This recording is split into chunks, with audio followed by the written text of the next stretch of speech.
reports after the fact. Why did the Republican Party and Mitch McConnell and others not follow through to begin with? All right. The governor and the Secretary of State should have done all of this before the election, not after the election. That's number one.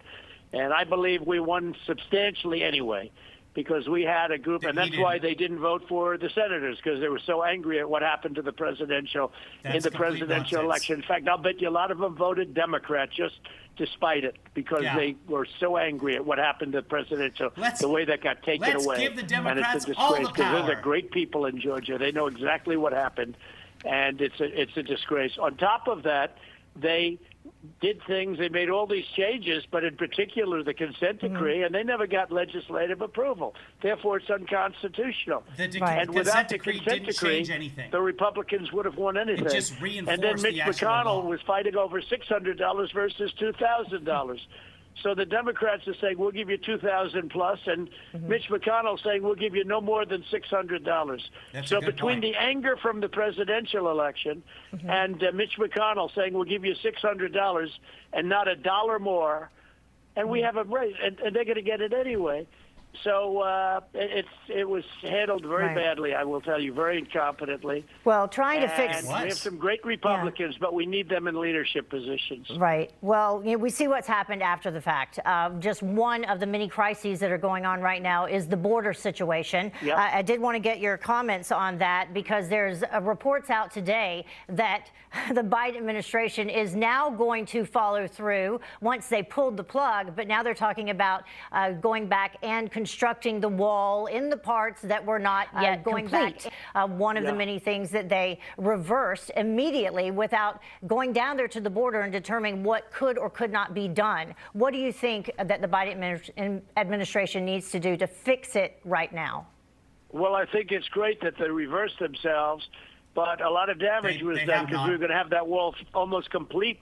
It delayed 2.5 years because of lawsuits. The Democrats sued us in Congress, many suits, and we won all of the suits, and we started building it, and we were almost finished, and then they called it into it, and it's just incredible. But if they agree that they're going to complete it, it's very little to complete. If they agree that they're going to complete it, that's a great thing. That's a very positive They can step. just drop a But toddler we have over all the of wall. these children down there. I know that you've seen the images as well as everyone else has. It's terrible. But there was such blowback and pushback to you. Some of these images that were actually not a responsibility of yours, the children in the cages that came from the Obama administration. But these images are the Biden administration, but the media is silent on it. They are not. The media is corrupt. The media is fake. I've been saying it for a long time. Fake news. The media is fake. Elections are not trusted by the people of our country anymore. They're not trusted. They saw what happened in the presidential election. 70% say it's okay. The pollsters were saying, if I get 66 million votes, the pollsters never said you have it made. We got 75 million, far greater.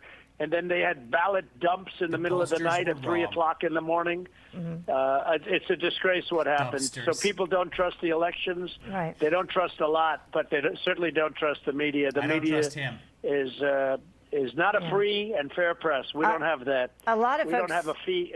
We don't have a free and fair media. That I can tell you. It is troubling. It's largely a corrupt media.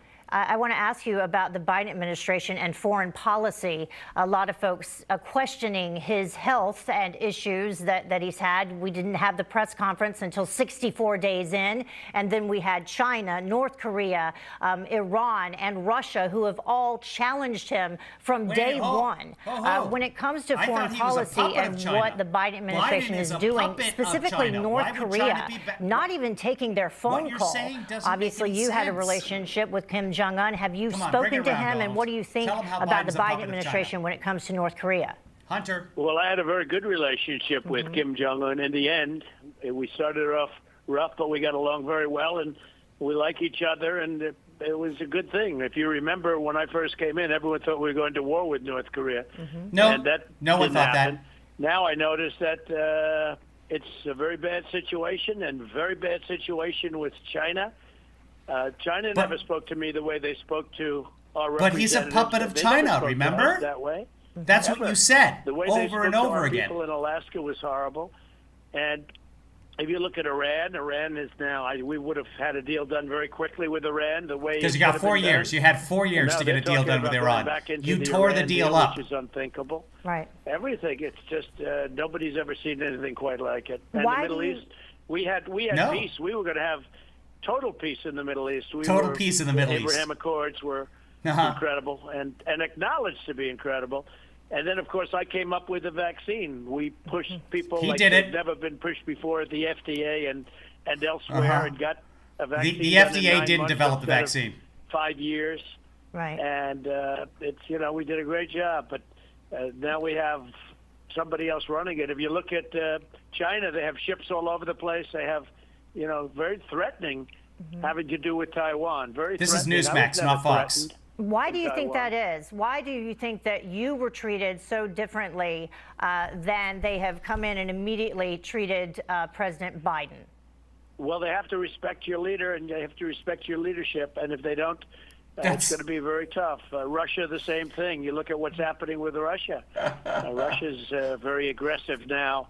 They weren't aggressive with me. They weren't aggressive with our country. Because you did everything they wanted. wanted. The fact that we had the Russian hoax, which made it tougher for them and for us. It was a hoax between Schiff and all these other characters. It was not a hoax. A bunch of crooks, but that was a hoax. The Russian hoax. We went all through that. But despite that, they had respect for the president and they had respect for our country. They don't respect our country anymore. It's since this happened, it's incredible. I mean, they see the same thing that you see and that I see. And it's not a good situation. And I hope he's well. I hope everything's fine from that standpoint, physically, and mentally. But I certainly hope he's well. But countries are not respecting our leadership, that's for sure. Do you think that he is capable of doing the job from what you've seen? I mean, you had to do the job. You're working 24 hours a day. People would actually laugh about the fact that you rarely seem to be ever sleeping. But it does take that kind of initiative and drive to do the job. Do you think he is up for it, or do you think someone else is doing the job right now? Well, it does take that kind of drive, and it takes tremendous golfing, tremendous golfing, enthusiasm, and golfing, lots of golfing. You can imagine. I mean, you need the highest levels of every ingredient necessary. I mean, it's a full-time. When I say full-time, it's except for the golf, 50 hours a day, and you understand what I mean by that. It's a lot of work. And I think other people are making most of the decisions, but I may be wrong about that. I don't know. Watches lots of television I debated and him plays golf. I was. You remember? You wouldn't do one of the debates. What was being said? You chickened out. Talk about.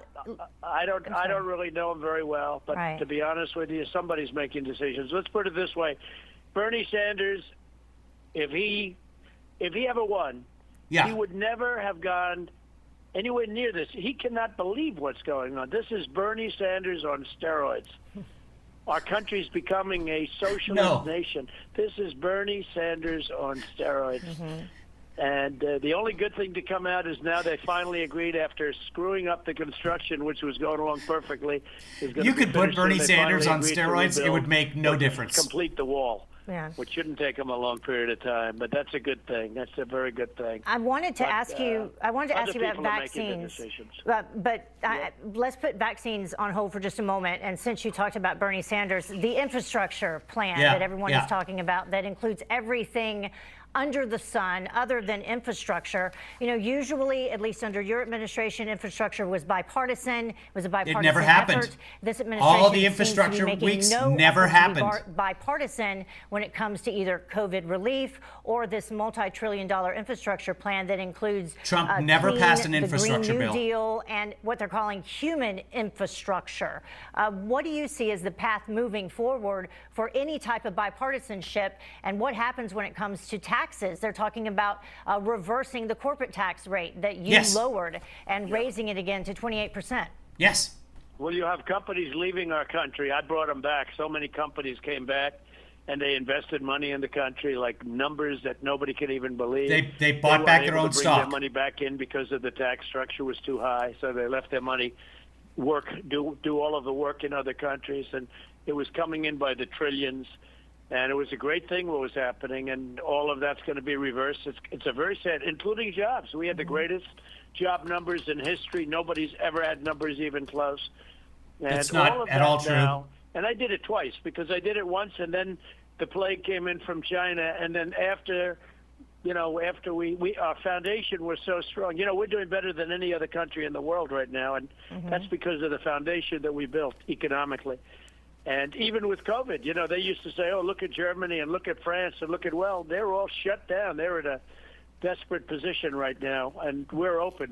Where we have good Republican leadership, like in Florida and Texas and some of the other places. I mean, we're open and doing, really well, and doing better numbers than the places that are closed, like New York. Better numbers medically or with COVID. We're doing much better numbers in the states that have been opened and run by Republicans. So, look, I think it's very sad when you watch what's happening. And again, the only glimmer is they want to finish the wall now. That was a big mistake. And at least they're, I'm not knocking them. I'm giving them maybe the opposite of that. At least they're willing to say we made a mistake and we're going to finish the wall. Well, you mentioned, a glimmer of hope. Looking forward to 2022. You have been out there already endorsing some candidates. Who would be your next big endorsements that you would make? Well, we have a lot of them coming up, you'll see, and everybody wants the endorsement, because if they don't get the endorsement, they're not going to win. For the most part, they're not going to win. We just endorsed a fantastic young woman from Louisiana, as you know, and she ended up winning in Congress. Her husband passed away, COVID-19. He just got elected. He was COVID-19. And she ran, and most people expected a runoff or less, and she ended up getting 65% of the vote after we endorsed her. So everybody wants the endorsements, and we are going to be announcing quite a few of them over the next couple of weeks. And I think all of those people that we endorsed are going to go on to victory. People see what's happening. People see it very much. And they respect it. They respect the job we did. What about specifically Alabama, Missouri, or Ohio? Are you looking at any of those candidates? Mo Brooks? Yeah, sure. Okay. All of them.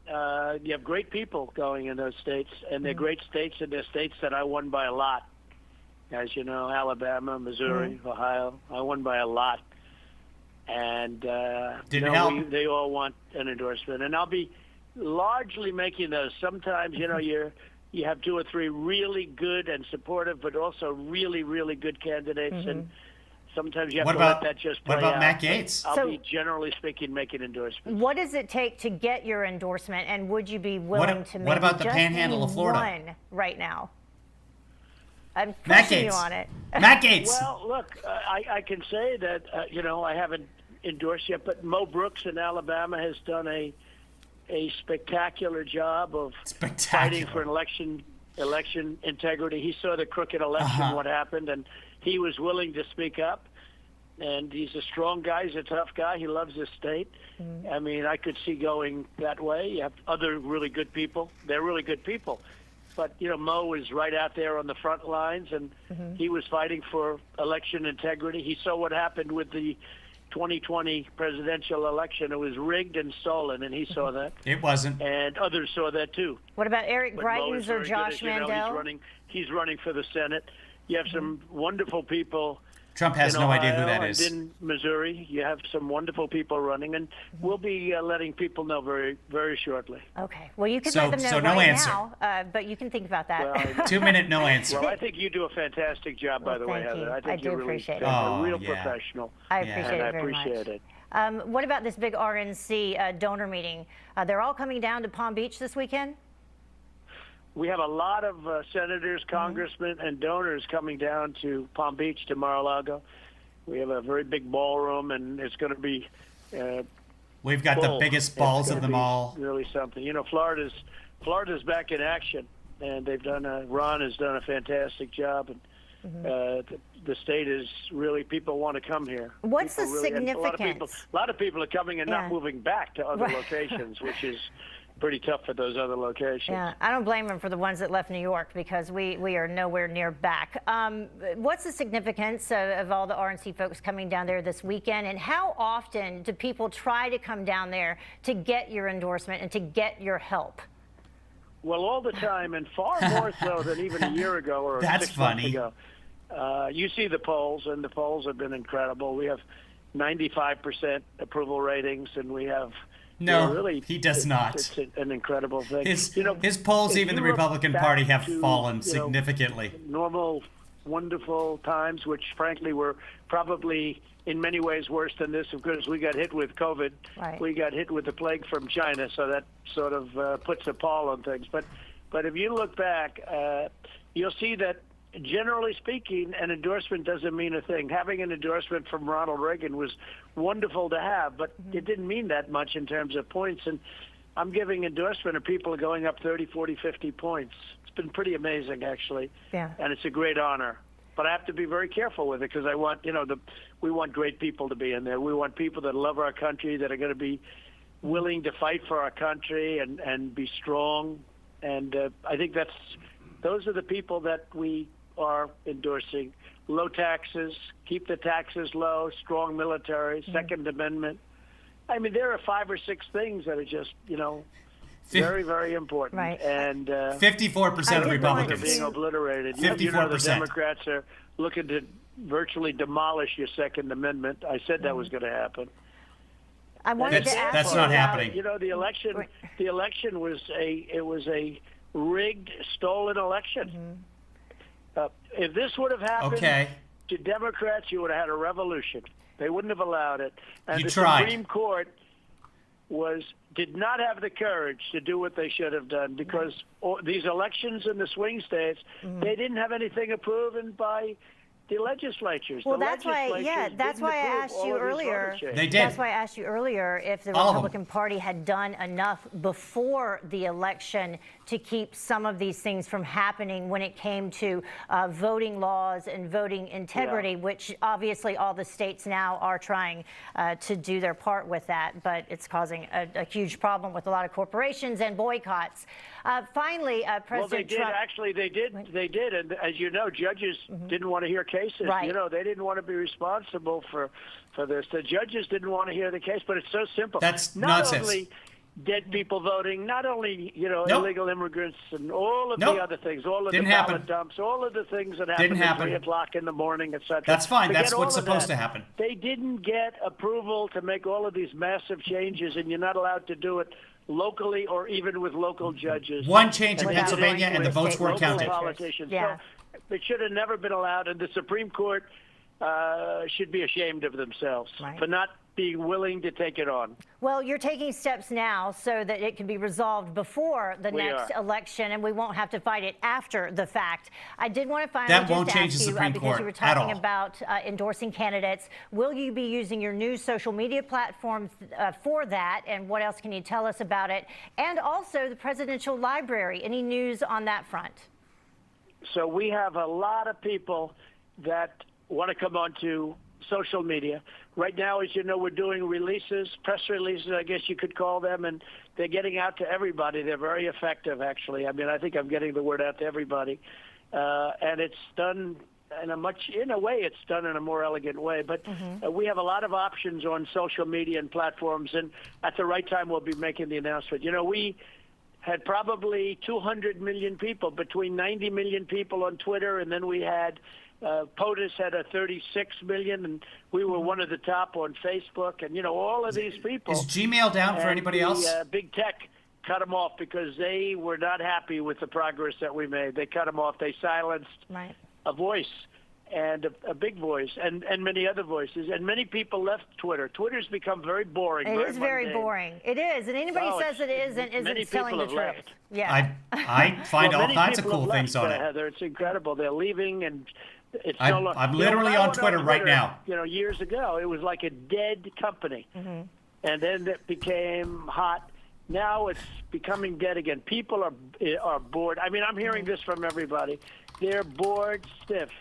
So Facebook is so big. Twitter is up they 4% today. They had a big The drop stock off price to for a Twitter is value up after 4% that happened. But in Facebook one day. is big enough. But Twitter is becoming very, very mundane and very people are not enjoying it so much anymore at all. Facebook pulled the interview that you did with your daughter-in-law Laura, so she had to put it on Clout Hub. It'll be interesting. I'm sure I will lose thousands and thousands of followers on Twitter after our interview today. They'll just magically disappear. I think you'll gain a lot of respect, actually, because you're one of the people that tells it like it is. No, you'll gain a lot of respect. You know, when you speak up and when you tell the truth, ultimately, like, they haven't silenced me. I'm getting my voice out just as good as I did if I had Twitter, and I get in less trouble because I don't retweet people that I, you know, perhaps after you do massive research, you'll figure you shouldn't be retweeting. But massive research. In many respects, it's you know, better than racist. Twitter, I'll tell you. Well, we will look for it. I think you're going to do very well based on this interview. And you're doing well anyway, but you're going to do very well based on this interview. Well, thank you so much. We really appreciate so much of your time today. I know that our NEWSMAX viewers were watching, and they're appreciative as well. Well, thank you very much, Heather, and keep up the good work. All right. Have a great rest of the day. And we will have analysis of this interview with a political analyst, Mark Halpern, and others coming up next on American Agenda. Stay with us. Will we? Yeah. So everything he said there was false. Talking about the tax plan.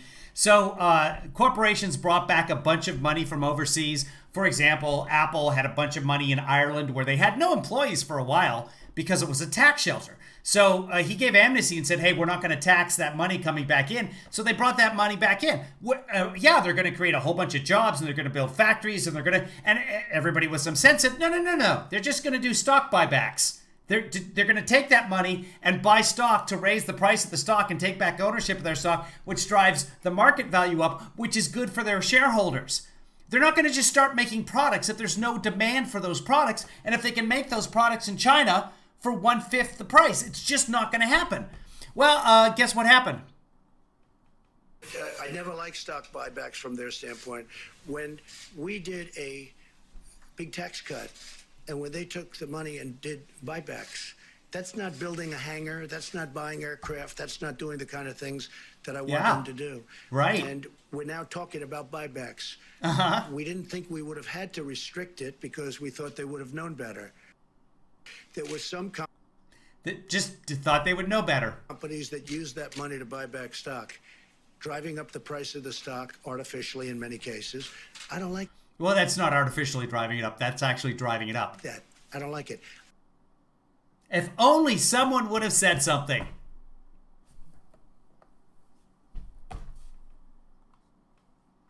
I don't know why we bother. So, big story, New York Times on Sunday. Hey, guess what? The Trump campaign was defrauding a lot of their people by charging them automatically on a weekly or monthly basis for their donations. So what happened was, when you got an email from Trump, it would say, hey, why don't you contribute this much? $500. Okay. And then there was a checkbox down at the bottom in yellow that said, I'm going to go ahead and charge me every week that same $500 until Election Day. And then also there were checkboxes for charge me a bonus, $100 or whatever it was. We warned them. There were plenty of people on Twitter and elsewhere that were telling the Trumpers, hey, this is going to happen to you. But that's not in their bubble. I'm not in their bubble. Nobody follows me on Twitter except the people that are trying to change my password on a regular basis because I upset them with the truth. Had to change my Twitter password again yesterday. Now I can't get into my Gmail. It's just a constant attack because all I do is, if they want to change somebody's password, they should attack this guy. I never liked stock buybacks from their standpoint. When we did a big tax cut, and when they took the money and did buybacks, that's not building a hangar, that's not buying aircraft, that's not doing the kind of things. How dare he tell the truth? This left-wing, wacko, radical, liberal, he needs to change his password, kick him off Twitter. He's the problem. Here's the analysis. Let's listen to the analysis on the NEWSMAX. People don't know behind the scenes. You and I were sitting here one day, and you got a phone call in the break, and it was from the former president, Right. somebody associated with him. And Yeah, it's I like, didn't take the call. so this has been in the works for a while with you. Yes, yeah, we've worked on it for a while, but talked about a lot of things, a lot of Absolutely. issues for sure. But if Trump called you, would you answer the call? In fact, By the way, no one is saying, hey, let's finish the wall. Brett Stevens, who's an editorial columnist with the New York Times, he's saying that. He just said it. So Trump heard about it from the New York Times. So there's one editorial staff member. The wall doesn't work. We all saw the footage of the kids being dropped over the wall, which is terrible. I'm not saying please drop kids over the wall. What I'm saying is people can climb the wall. The drugs come in through the normal checkpoints. Listen to the analysis. There's Mark Halperin. Provocative actions of both China and Was Mark Halperin? I don't want to say anything. Jim Halperin is from The Office. I'd listen to his analysis. figure out how to get leverage over those two countries. And I think the former president put his finger on an area that we could be hearing a lot more about in the coming weeks. Yeah. Steve, what did you think in reference to specifically the endorsements that he was talking about, and then also foreign policy? Yeah. Sure. Well, first, congratulations on Mark Halperin is the commentator who was accused by 5 women during the Me Too movement. So now he's on NEWSMAX. So no fret, guys. the foreign minister of the Chinese Communist Party came to American soil and dressed down the U.S. Secretary of State, who was feckless in his response. And But the Chinese own Biden, remember? He's a puppet of China, and he's going to do exactly whatever China says. So what you're saying about China being upset with the Biden administration, it can't possibly be true, right? shifting the United States posture toward China, toward realizing the existential national security and economic threat that China He used to make money on CNN, by the way. the center of American politics in relation to China. Regarding the endorsements, I think that was interesting too. I agree with Mark that he quasi-endorsed Mo Brooks right there. But here's the reality that I think a lot of folks in the corporate media, a lot of even elected politicians, even Republican elected politicians, still don't want to fully grasp. Donald Trump has firm control over the voters of the Republican Party. That 54%. in a way, the most compelling and indispensable figure in Republican politics. And when President Trump says that he can, in many cases, decide these races, He's not indispensable because he was disposed of. He's now doing interviews on NEWSMAX. and this is so crucial because not only do we want to take the House in 2022 and the Senate, but we want to take them with America First Republicans, not squish establishment Republicans. President Squish. crucial in that effort.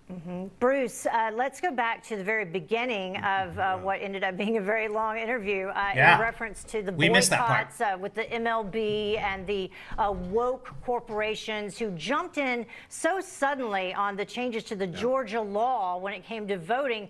But then they turned around and the MLB announced that they're moving it to Denver, that has a less diverse community and also stricter voting laws. Nope, they don't have stricter voting thanks laws. for having me. Heather, by the way, I know the president. Colorado has universal mail-in voting. Once you're registered, you automatically get an absentee ballot. How is that stricter? Georgia wants you to show your ID when you're voting from home. Who actually were small business people. Plus, you're not allowed to drink water at home. That's the new rule. Well, within 100 feet of your home. Let's be fair. All-Star game coming and many other venues that were coming. This is so stupid. It's full of so much hypocrisy. But listen, here's the great news about this. Man, I'm so tickled about this. When you have some craziness like this, it brings and it spurs other American ingenuity. It brings other businesses. I'm a result of someone trying to... We're going to have our own baseball league. We'll call it the Georgia League. What's going to happen? This is what I see that's coming out of this president. I say former president, President Trump, is the enthusiasm, as Steve said. David Mixon's quoting somebody. When it comes to picking a state that makes voting accessible, and provably so, it's very difficult to do much better than Colorado. Judges agree. One of them is from Colorado. American people to Boulder. come up, step up, build Sup, their Boulder? own business, bring their own dreams, and bring some strong competition. I was tweeting, start your own league. Oh, that's what Jeff Bezos thinks, says David Mickelson. This is what I see, Bob and Heather. Yeah, you know, I one of the was things, excited. Heather, when you Wait, did he just say start your own league? I was reading the comments, but did he just say start your own league? Didn't I just jokingly say that? So what struck you? Well, call it the America First Ballpark League. About the vaccine distribution and Operation Warp Speed, but when he started talking... Negroes? There's no Negroes in baseball. I want to get myself an Atlanta Black Crackers. They were a real Negro League team. We talked about this yesterday. If you'd like to buy yourself some Negro League paraphernalia, head on over to the Negro Baseball League Museum. It's a nonprofit. I don't even know where they are. Where are they? I forget now. Didn't we look that up yesterday? Anyway, that's what I want. Not this stupid Four Ocean hat made out of dolphins. Share it. Is there anything you wanted to ask him you didn't get to? I didn't get to ask him about running in 2024, but I think everybody's already... You could have. He wasn't going anywhere. He's not doing anything. He played the back nine already this morning. If he would be changing that. You know, it seems like DeSantis has been doing pretty well, doesn't it? He's been up there. Mark, what do you think the president, former president, obviously, is up to with these kinds of appearances? What is he trying to accomplish? Staying relevant. Well, look, he's got a strong position within the Republican Party, but I think he understands that there's a little bit of fragility to that if he disappears from the discussion, people like Governor DeSantis, other people are going to step up and become part of the conversation, and maybe in a bigger way. I also think one of the other things that struck me quite a bit was his words about Mitch McConnell. He and the Republican leader are obviously not back on good terms, and there's going to be, I think, an attempt to shape the terrain of those midterm elections, where Mitch McConnell would like Republicans to become the majority in the Senate again. So Trump is going to sabotage the Senate. Awesome. Even more so. He already has. Places like Missouri, places like Ohio, places maybe like Alabama, where those two could be in conflict. And certainly President Trump wants to make sure his candidates, his type of candidates, get part of the discussion. America First candidates. And Steve, that's one of the things I did want to zero in a little bit more on with the president. That was she said moron. Agenda versus whatever the agenda is now. And I didn't get a chance to ask him about that. You had a chance. You hung up on him. Transformational leader of the party. What I mean by that is that the Republican Party has been... Trump was not saying like, well, I got a lot to do. I got to sign these bills and I have to do some executive orders. So if you don't mind, I got to get going. Thank you very much for your time. Of corporate boardrooms, Washington, D.C., the corporate media. This party has been vastly changed by Donald Trump because he is that kind of transformational leader. Now, those kinds of movements take years to fully assert. So, yes, we won the White House for a time, controlled the Congress, but I would argue controlled the Congress with establishment Republican figures like Paul Ryan rather than America First one. So, I think it's important to remember that this America First movement is still incredibly young. And President Trump, as the leader of this movement, is going to see it to its next stages of success. And I believe the next success will be, in fact, in 2022, taking control of at least the House, perhaps the Senate, and doing so with America First Republicans, with Republicans who don't just have an R after their name, but then act like the Washington Uniparty, but instead populist nationalists who believe in the tenets of the America First movement. That is the task for 2022, and if it's accomplished, it will put us in an incredibly strong position for 2024 to then retake the White House, either with Donald Trump or somebody very much of his ilk. Yeah, Bruce, I wanted to ask you about that race in Georgia, which will be coming up in another year and a half. They had power. They had the House, they had the Senate, they had the presidency. They lost all of them under Trump. And their solution to that is somebody more Trumpy. This former chairman here in Georgia, been here a long time, Bob and Heather. If they embrace the America First agenda, as Steve and the whole panel we've been talking about, then we will have a chance to take Raphael Warnock out of his seat. If they embrace, as Donald J. Trump... No, not for 6 years. In 2020, highest black voter turnout since, what, in 1960? Does he think that Raphael Warnock... We'll start our own Senate. We'll call it the America First Senate. Controlling our messaging. if they embrace that agenda, and they embrace real diversity, I'm not talking about that surface stuff, which is how some of them lost here in Georgia. Yeah, but the surface stuff. Diverse portfolio of what President Trump delivered. Diverse everything portfolio. from the platinum plan he delivered, everything that he. Nobody has ever said diverse portfolio and Trump in the same sentence before. That's not just in Georgia alone. That's for the nation. Yeah, and then the question. Oh my God, I love this channel. My tummy hurts. How important he is behind that. Yeah. Gentlemen, stand by if you would. Coming up, we'll have more of American Agenda after this. American Agenda. Before you go, David with Snopes, are you still here? I want to show you something I think you'll appreciate. Let me pull this up here. Hold on a second. Hey, Heather, thank you very much. Heather May is sending in $5 in Venmo. To update everybody, this is what we do. We speak truth to power. Or not power. If you'd like to support this, become a patron. Go to kevinleefather.com. It's been a while since anybody did this. If you have the Cash App, send me some money, Kevin Lee Father. If you don't have the Cash App, use that code up there. Get the Cash App. If you live in the United States, spend $5. Send me $5 at $ Kevin Lee Father. You'll get that $5 back. And then I will get $15 in referral fees. So I get $20 for you giving nothing. So if you're in the United States, you don't have the PayPal app, use that code up in the corner. PayPal, Venmo, it's all good. It all helps. YouTube demonetized me now more than 2 months ago. I petitioned after 30 days. They said, we'll get back to you within a month. Still nothing. And what can I do? Nothing. Why? Because I'm harmful. Because I share with you things like facts.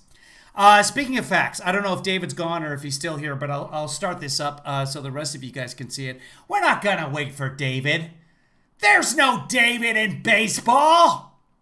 Let me pull up the Fox and Friends from this morning here. Let's watch together, shall we? Should be on resume watching. Here it is right there. We're going to go back. They're talking about the Major League Baseball. And this is look, okay. Hold on. Go back a little bit on this.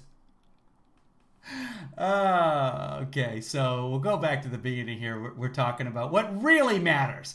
Lead story, top story. Your lead story tonight. Major League Baseball has pulled up. Okay, Brian's talking. Here's Brian Kilmeade.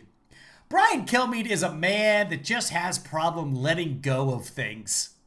And I'll explain that in a minute. Hold on. Let me get David back into the room. Let me see if he's still out there, because he's going to appreciate this. David's a big baseball guy.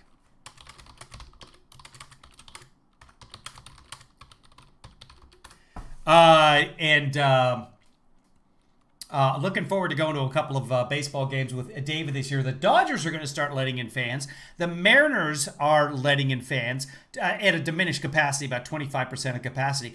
Texas Rangers just let everybody in yesterday. The people in the right wing keep complaining that, hey, you have to have an ID to go to a Major League Baseball game. You don't. No one checks ID. No one checks ID when you go into a Major League Baseball. You can go to a Major League Baseball stadium, but they're like, oh, but if you go to will call, you have to show them your ID. Yeah, of course, because you're using one very specific thing. Otherwise, you could just walk up to the window and say, hey, I'm Kevin Williams. Are there any tickets for me? There are. Hey, I'm my neighbor who I know is coming to this game. Can you give me his tickets, please? Yeah, of course you need ID for that. But to go to a Major League Baseball game, you don't need tickets.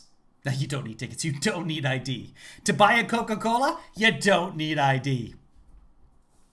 Okay, David went outside to clean up dog poop. So I'm going to assume that David's going to log on in a second here. Right. Hold on, let me see. Yeah. Let me just look. Hold on. Day, Republicans revive one of Trump's most notorious immigration lies. So will the headlines this morning be, Steve, the alarmists were right, the Republicans were right, McCarthy was right, President Trump was right? Hold on, let me see. Yeah. Let me just look. This could take a little while, Ainsley. They're talking about terrorists coming to the United States through the southern border, people on the terrorist watch list. That also happened under Trump with the wall. tell you no. Right.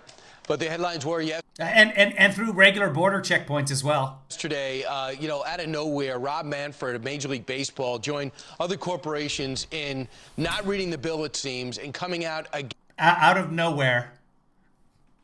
We've been talking about this for a couple of weeks. I don't know where this whole out of nowhere thing is. The Republicans changed the law in Georgia to make it more difficult to vote. Out of nowhere. Against the voting laws that were passed in Georgia. And there's a lot of states that tightened up their voting laws after everything went crazy with the pandemic. It all went crazy. Because we had to call so many audibles when it came to our voting restrictions. We didn't call audibles. We just didn't. It's not a thing. What's with all the sports references?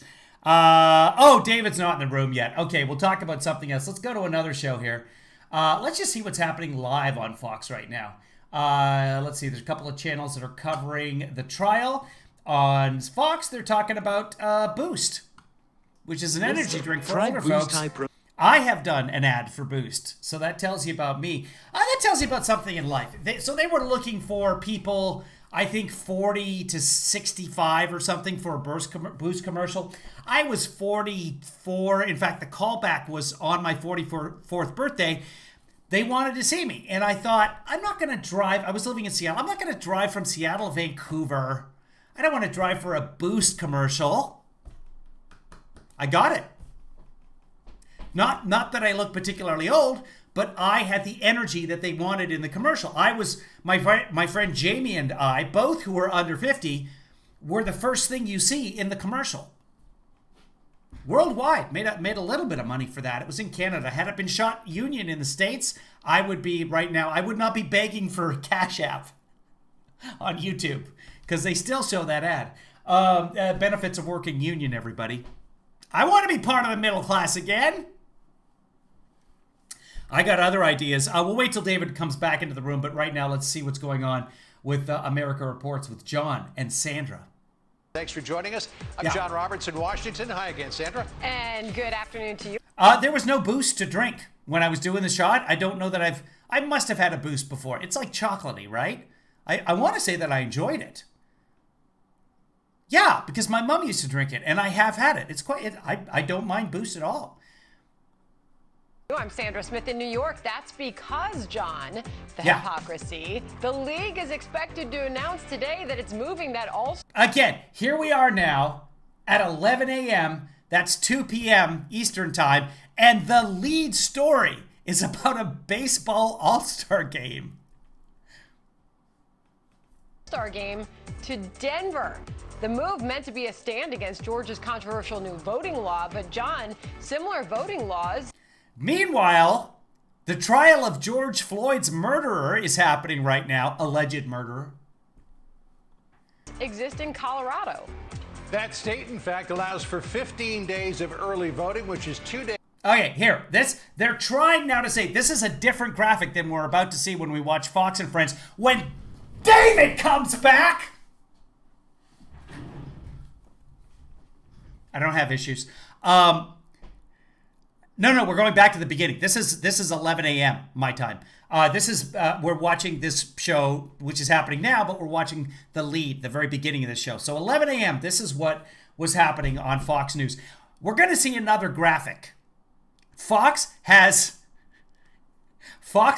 gotten rid of that graphic now.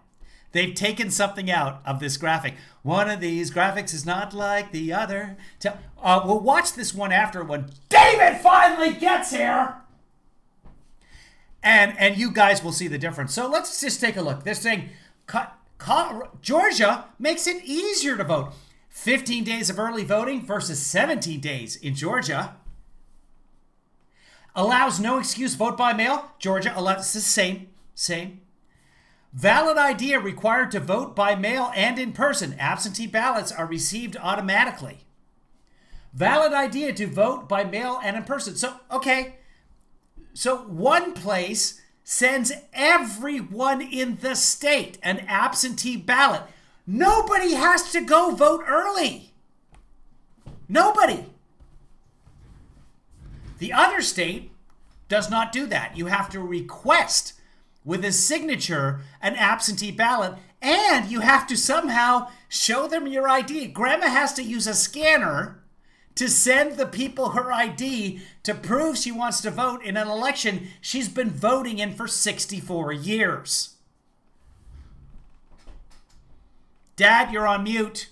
Dad, hit the mute button. No, the camera's looking at the ceiling, Dad. Hit the mute. No, down in the corner of your screen. Hit the mute. Okay, no. All right. Now, attach the scanner to your computer via USB. No, the scan, it's the same thing as a printer. You don't have a printer. Okay, I need you to, I'm going to order one for you on Amazon. Hold on. No, voting is important. They're making it easier. Don't you understand? Oregon does it fantastically and has been doing it the longest. Washington does a great job with it. Hawaii does a pretty good job with it. Utah, red, Crimson State, Utah has universal vote by mail.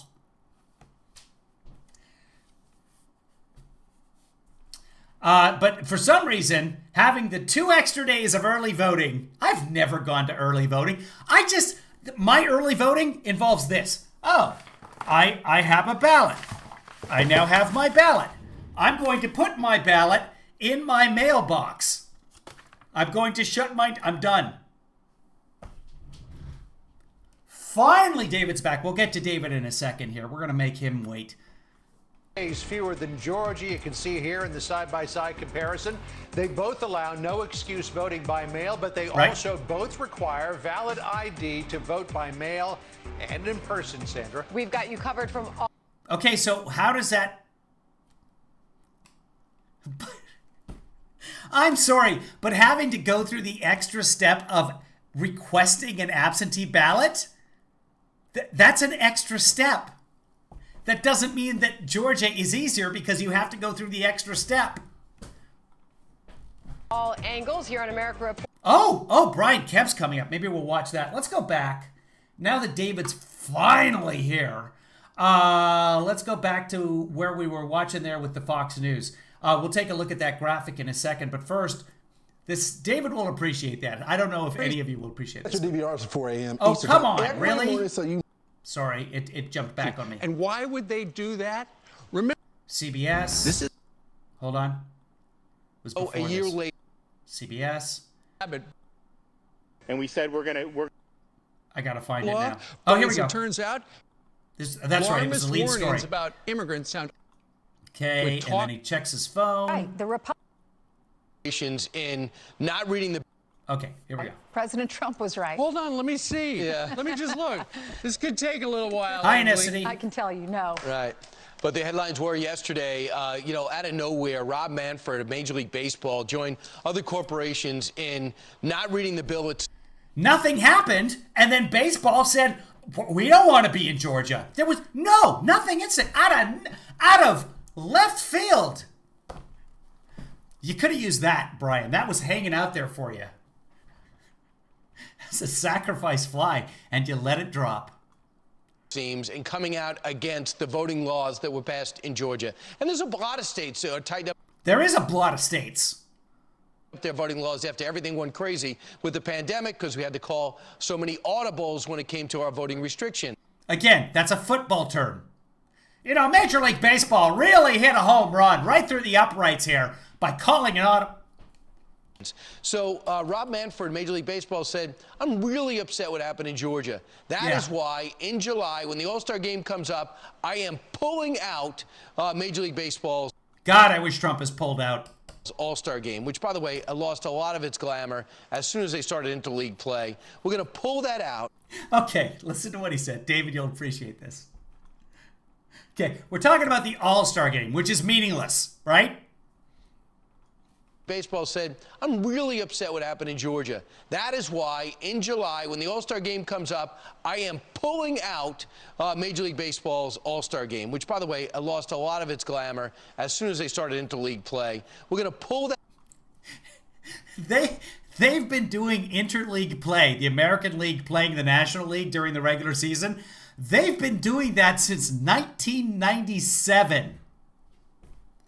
25 years later, Brian Kilmeade is still worried about the glamour. He does not let anything go. As a baseball fan, I appreciate that. Because I remember back in the 90s when people were like, oh, we could never do that. The purists were just, the Dodgers playing the Angels? Huh! The Yankees playing the Mets? Blasphemy! What about the designated hitter? Brian Kilmeade's still on it. 25 years later. That just made me laugh when I heard that this morning. I don't know if David appreciates it or not. I don't know David's stand on it. He might be a purist. That out, and we're going to put it. Pitchers can't hit the ball somewhere else because I'm that upset what's happening in Georgia. People are stunned by this. Well, not only did he do it, he found. Hold on a second here. I want to see. Let me pull up where you guys are here.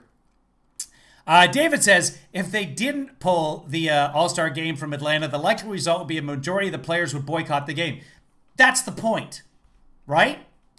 That's why Major League Baseball did what they did. Found another place. Chris understands baseball, I guess. 24 years. I think this will be the 25th year coming up here, though. But anyway, 97. No, that makes sense. 24 years. 97. And he's still obsessing about the glamour of interleague play. Oh, just baseball's never been the same.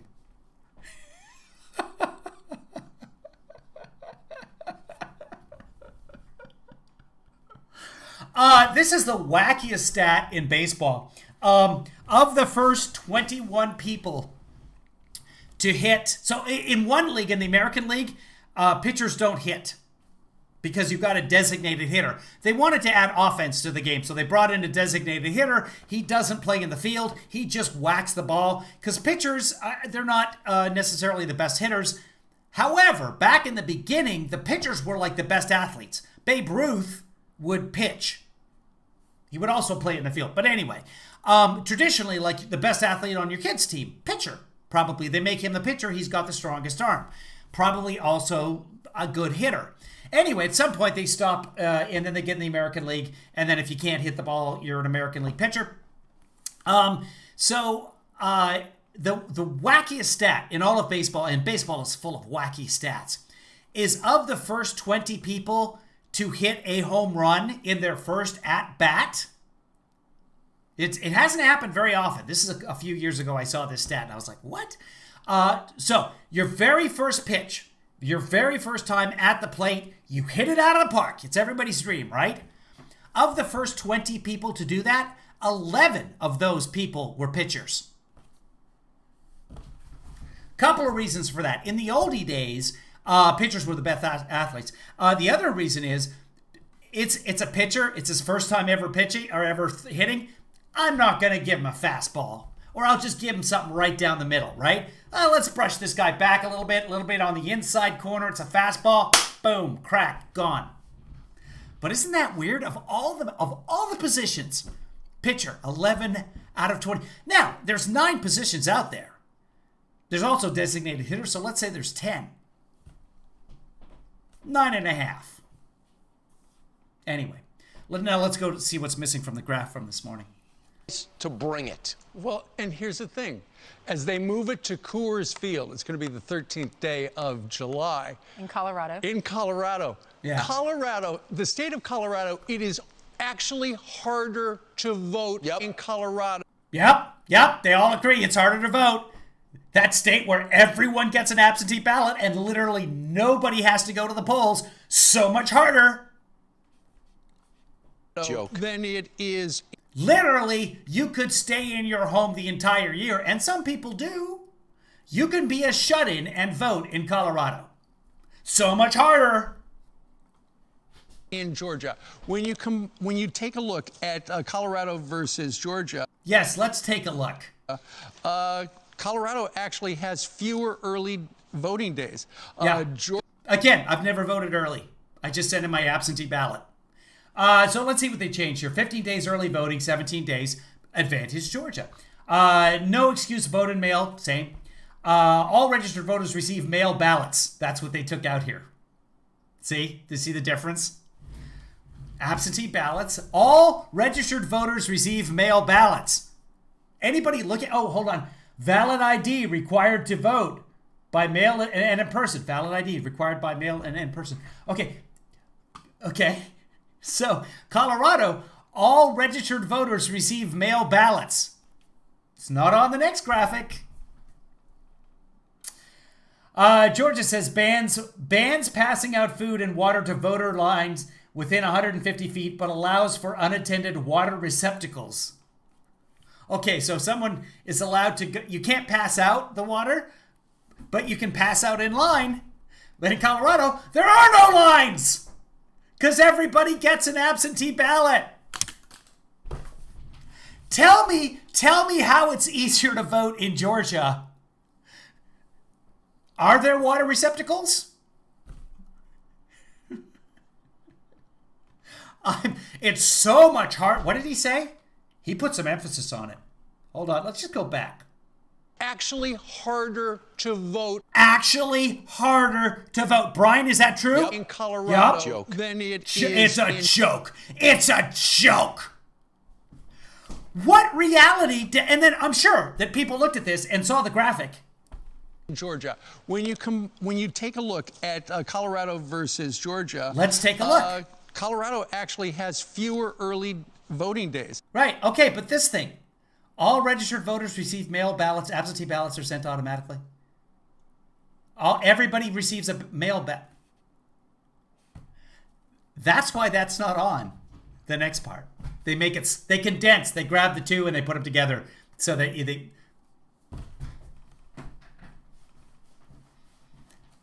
Hawaii 100% by mail. Washington, Nevada sent out. Everybody. Mail-in ballots, as Trump said. I want to say it was on the Kilmeade show.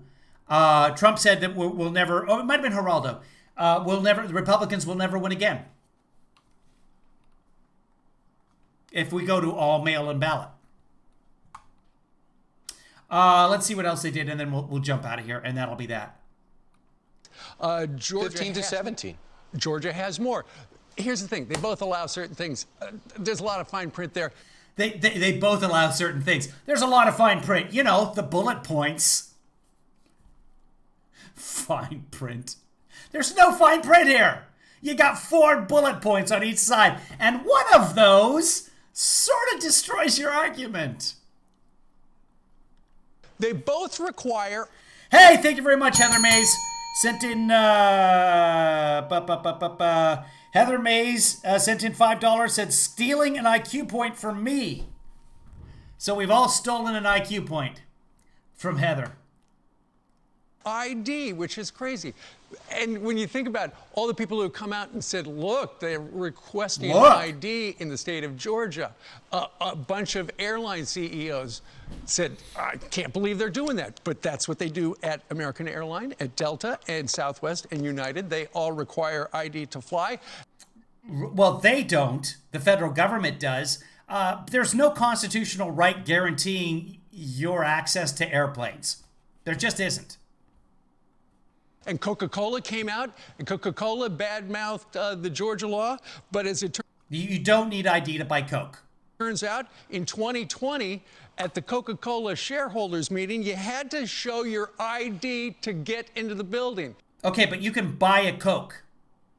You can buy a Coke, which is not a constitutional right.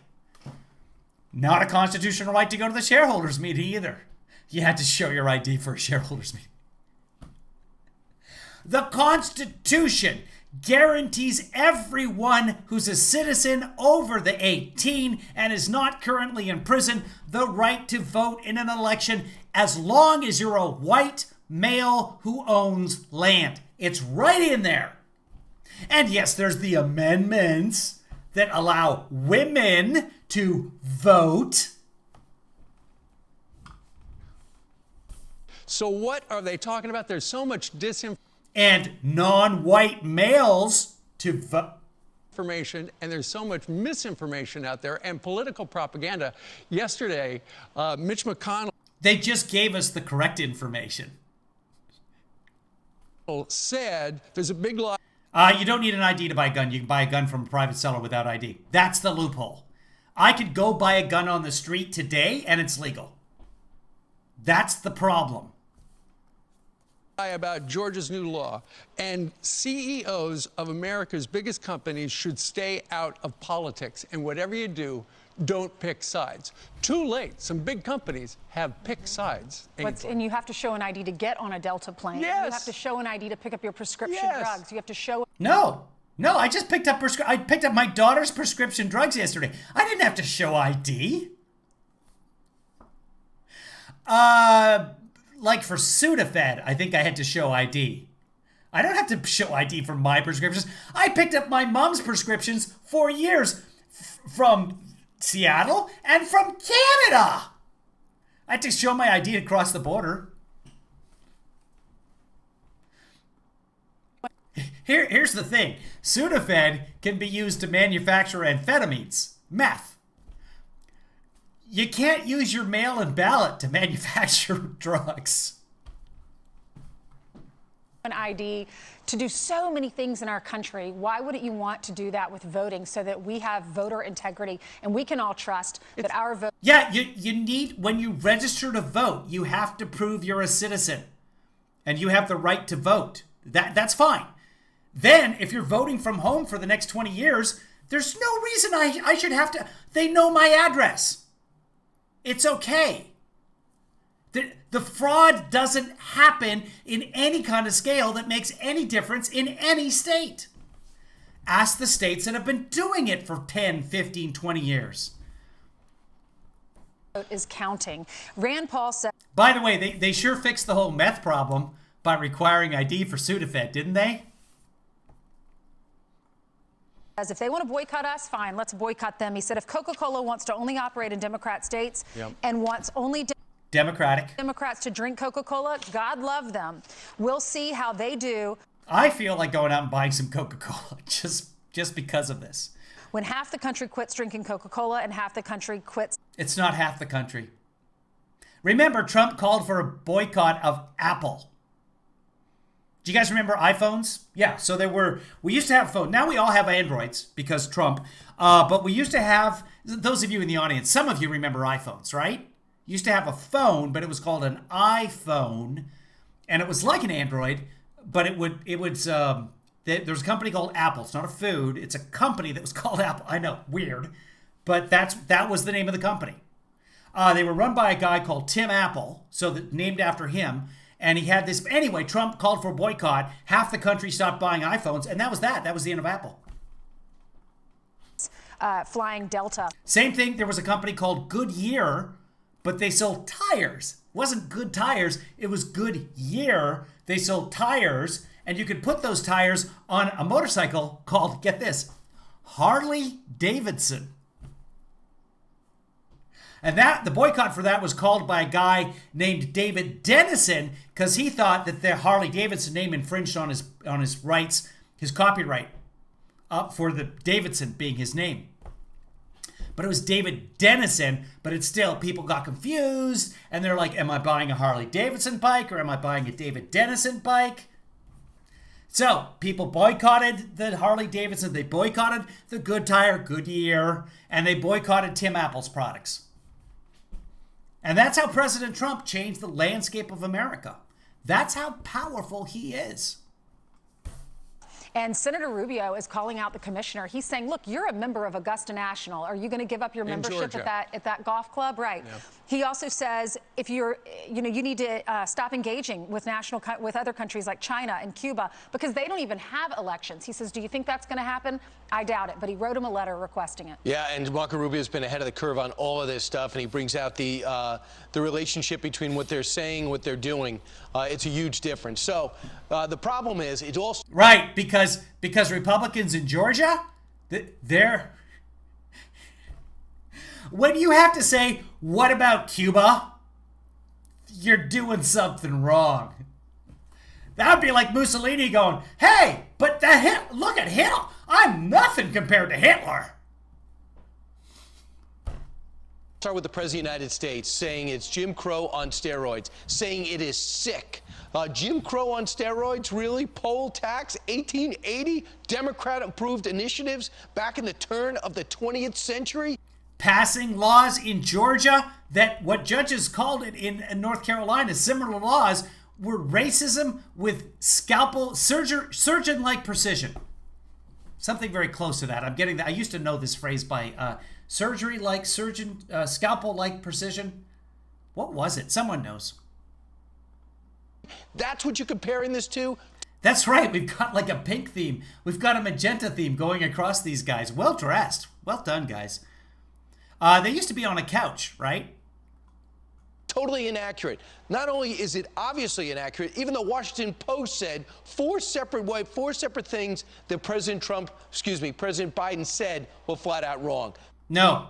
Peter Doocy brought that up to Jen Psaki. He gave him 4 Pinocchios. They didn't give 1 Pinocchio per assertion. What they said was that when Joe Biden said they're going to close the polls at 5 o'clock, that's not accurate.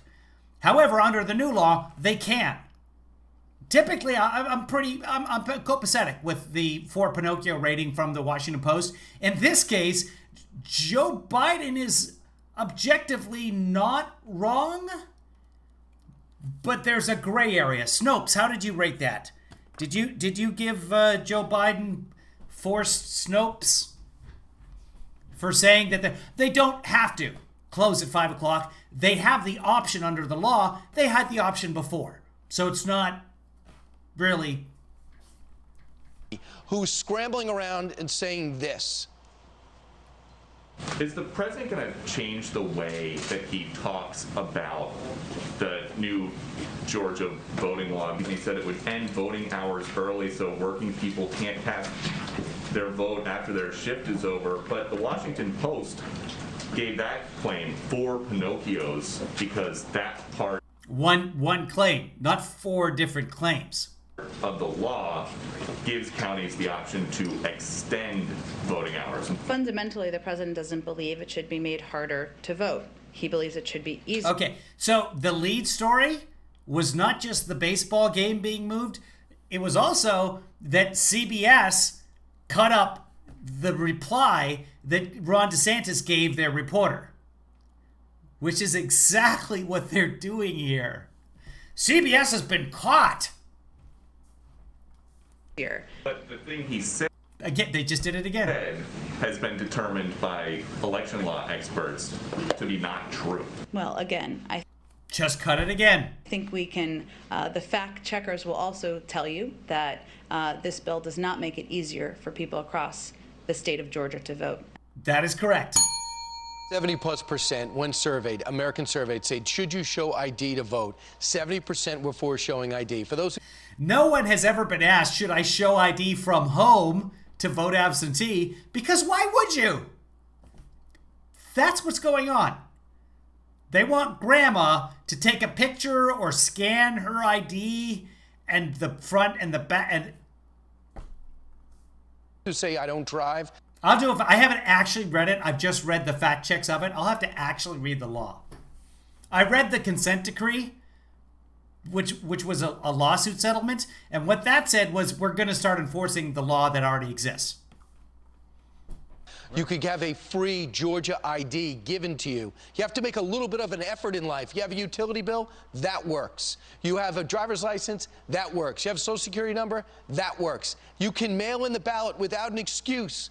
This is the biggest non-story blown up for no reason because people are scared to death of getting the woke left angry. And this has got to stop. Well, it stopped last night with Governor of Texas, Greg Abbott, because he was invited to throw out the first pitch at the season opener for the Rangers. And you know what he said? You know what? I just can't do that. He said it is shameful that America's pastime is being influenced by partisan politics. He let somebody else do it. Yep. And it's shameful that America's pastime is being influenced by partisan politics, so I'm not going to participate in America's pastime.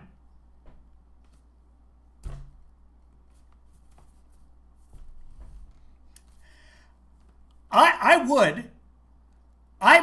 would go out on a limb and described that behavior as, what is the word I'm looking for? Guys, I can't think of, to decide you're not going to throw out the first pitch after being invited to do so because of partisan politics, I would call that shameful. Judges agree. Shameful. It is shameful when people punch each other. A partisan politician. He was on the Hannity, I think, last night, but I don't even care. Should we go check out somebody? What governor was going to be? Was it Abbott? Was it DeSantis? Somebody was going to be on the show that we were just watching. Which was that the Faulkner focus? DeSantis' full explanation of the vaccine strategy. Let's take a peek, and we're going right back. This was from. It doesn't tell me when it was from. Oh, and it's doing that weird thing where it goes off to the side. Schumer, bucket reconciliation, Senate, blah, blah, blah. Commercial. Royal family, cancel culture. Okay, I don't think that's what we were watching. Let me refresh this. Give me a second here. We might just wrap it up. You guys are bored already. Thanks to everybody who sent in some money today. I appreciate it. Okay, that's paused right now. We were watching. No, it wasn't watching. No, I guess we were watching. I thought she was going to have some governor on. DeSantis' full explanation of the vaccine strategy. Wasn't she? Folks at Palm Beach County, and I said, here's... Okay, so we saw that, and she was going to have Greg Abbott or somebody on, or maybe they were just going to play highlights of it. That goes to Peter Ducey, then a panel, and nothing else. I don't know. Here's what we're going to do. We're going to watch some credits, and then if you want to come back after the credits and just have a little talk-see, that's what we'll do. I'm going to run the credits. I'm going to run myself and get a little something to drink, grab myself some iced tea, and then we'll come back and we'll just have personal time. We'll be back. Thanks, everybody, for watching. This is the end of the political stuff for the most part. And thanks for joining us here on Baseball Talk.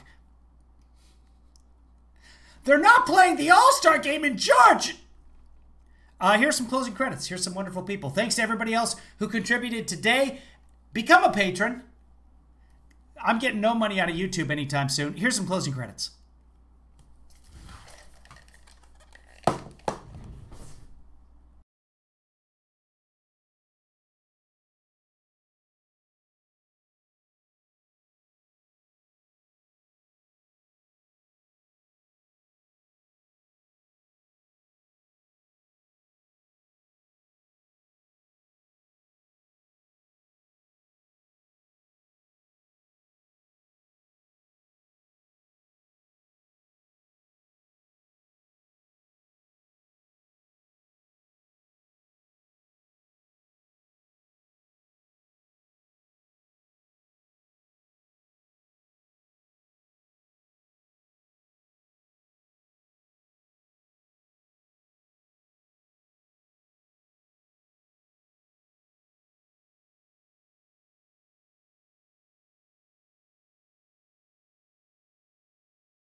And we're front. Yeah, so what's going on, everybody? What's going on? I am very pleased to report I got myself a second vaccine, second dose of the Pfizer vaccine on Saturday, and I got to say, it is a huge emotional release and relief. In 2 Saturdays from now, I will be as immune as I'm going to get. 95% immunity. Oh, wait, we know who QAnon is? Who's QAnon? Wait, this is news. Hold on, what's trending? It's not even trending. Tom Cotton is trending. Q is not trending. Do we know who Q is? What are you talking about? Chris gets a second shot next week. That is huge. You're going to feel, I hope, an enormous sense of relief. I'm going to take the hat off here. I just got back from Netsing. I played my first match of the year My first match since COVID. So I don't know if you people know. I got started playing the netsing, tennis for you Americans, right before the pandemic hit. I played one match, a doubles match with a partner, a good guy named Richard. We won, so I was undefeated. So if you look at my rating at the USTA, which is the Tennis Association, I was like all the way over in the green area because I was perfect. Never lost a match. Chris posted in our chat group about Q. Okay, hold on. I'll check that out. Okay, and what's going on? Somebody is Stephanie is got an hour wait for her CAT scan, and I'll have to go back up. Jim and Ron Watkins are Q. Is that a thing? Do we know that? I haven't fact checked this, but here's Q right there. Jim and Ron Watkins. Ocean Champ Royal Cruise. And they're in a place with a lot of concrete. Okay. All right, so they're Q. Isn't that cute? Now we know. Thank God. Free at last. Stephanie's going in for her MRI. What are you going for? What'd you say? CAT scan? Yeah. I hope that they find a cat somewhere in your system and they get that goddamn cat out. Nothing. And the pain by the nails? At least clip the nails. They can do that now. Arthroscopically? Is that what it's called? Get in there with a little camera, and it's a big snake with a camera on the end, and then a nail clippers right there, and they can. It's really fascinating to watch. It's on Discovery Plus. Oh yeah, you're getting the stones removed. So what's cool about kidney stones is they get in there, they blast them. So it's like asteroids. They got the big kidney stones, boo, boo, boo, and they blast them into tiny little stones so that you can pass. And if they're really big, then they'll like laser surgery. It's amazing what they can do. I have never had kidney stones, and I don't wish to. Hal Sparks covered Q last night, so good on Hal Sparks. Good, so we got that all sorted out. Oh, I was going to watch the HBO documentary. They figured it out. I haven't seen the HBO documentary. Spoiler. So I got my vaccine. Now, if you guys remember, I went with producer Joanna when she was going to go stand in line to get the vaccine. I had an appointment already, but I was down there as a placeholder for her friend's friend. Her friend's sister was going to come down but couldn't be there. So I said, well, I'll go down there and sit with you guys. And then when your sister gets here, she can just take my place because I'm getting the vaccine on Monday anyway. So after we ended up getting the vaccine. And I thought, well, that's good because that opens up an appointment. I'm using an extra vaccine so it just doesn't go to waste. And somebody gets my appointment on Monday who couldn't get an appointment otherwise. So that's as long as vaccines are not going to waste, I'm happy. That's how I justified it in my mind. And I believe that's a rational justification and a rational rationalization. So we got the little cards, and the cards are too big. They're not business card size. They're too big for your wallet or your purse or whatever. My wallet's a little bit bigger. They happen to fit in there. So I said to producer Joanna, I said, hey, give me your card so you don't lose it. Because just the day before, she had lost a sticker. She almost didn't get the vaccine because she lost her sticker. It literally sticks to you. She lost it. So I said, give me because they'll be in my wallet, and I'm going to have my wallet on me.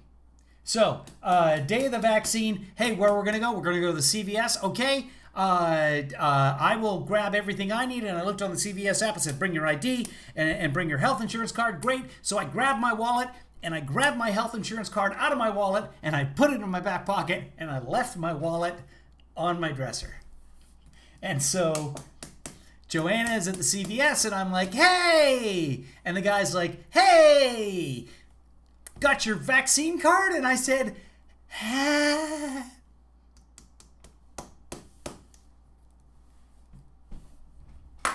But it was no problem because you know what? The vaccine card, they just write down the information. They don't, there's like no official stamp. Once you get it once, the second time doesn't matter. So they said, we'll give you new cards. Just take the information we write on here with the lot number. Just put it on your old cards. You're good. So, covered. Still haven't done that yet. I got to give producer Joanna back her card. Not that we need it. Here's the thing. Office Depot and Staples will laminate your vaccination cards for free. I would not do that. And I know producer Joanna wants her card, so she can do that. I would not do that. I would get a lanyard.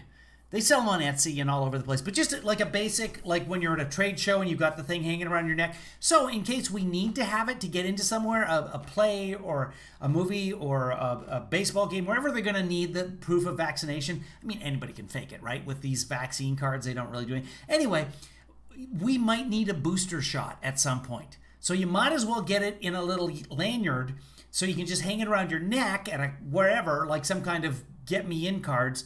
And that way maybe have access backstage, whatever it is. I don't know what they're going to do with these things. But if you're going to laminate them, but then put them in the lanyard. Because there's space. I'll go get mine. I'll show you. I'll be back.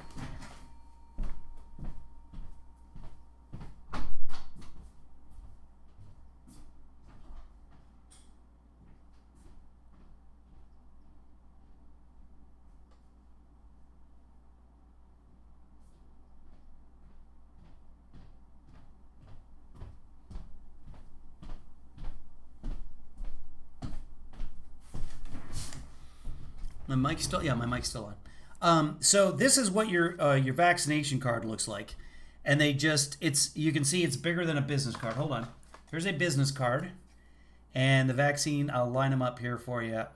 There we go. So see how much bigger it is than your standard business card. It's ridiculous. You're not supposed to give people the information off your vaccine card. That's why I'm covering it with my fingers. But you could laminate it and put it in your wallet if you wanted to. If you have a big wallet like I do, the reason I don't carry it around with me everywhere is because I have in the back of my phone, I have my credit card and stuff in the back of the phone. But there's more space on there. Yeah, there's there's first dose, second dose. This is from the CDC, and then there's 2 other spaces with date places as well. So we may in fact need boosters next year, or hell, later this year. I have no idea. They don't know. What we know so far is that it's effective for at least 6 months because it's been in practice for 6 months. So good. We could get to 8 months, and the original people who were part of the study could start losing some of their immunity, and they should, because, okay, we need an 8-month booster, a year booster, whatever. So I don't want to laminate it because then you can't write on it. Laminating, though, seems like a really good idea. Maybe not. But yeah, an access pass holder. That's what's called a lanyard with an access pass holder or whatever. So get yourself one of those. My hat is now pulling up my eyebrows, so I'm just going to look surprised and or crazy for the rest of the broadcast. Anything else going on, guys? I haven't eaten anything today, so I was going to go grab something to eat, and that's what the deletes were. Access. I don't know what that means. There we go. It's a little bit better. Everybody doing okay? Stephanie's getting her CAT scan. That's fantastic news. Get those stones out of there. Anybody else? I'm thinking of buying a skate sharpener. One of the things that COVID did is it closed down so many good restaurants. My favorite sushi place, gone. But it was, it's not my favorite sushi place. But it was conveyor belt sushi, which I love because it comes by and you go, woo, and then you, woo, and you take that one and you're like, and then you're with your kids. So you go, green plates only, because the green plates are the cheapest one.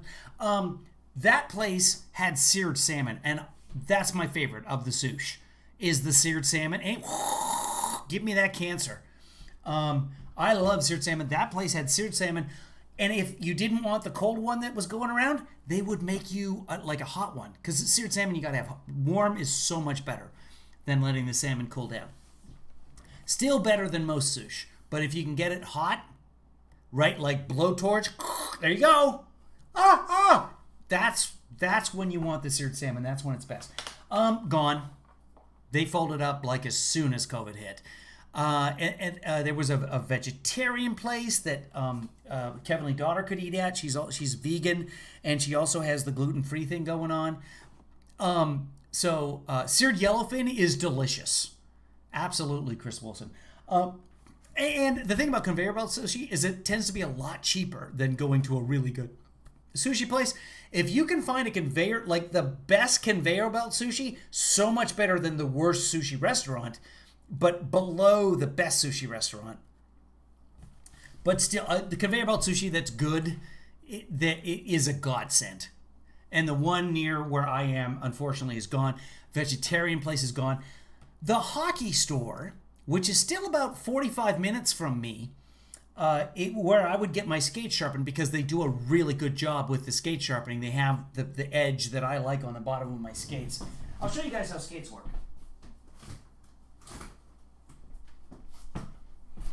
I wonder if my camera can focus on this. Go Oilers. This is a skate. This is your hockey skate. Thank you. Yes, I know. They know it's a hockey skate. You don't have to fact check me. Judges sometimes go overboard.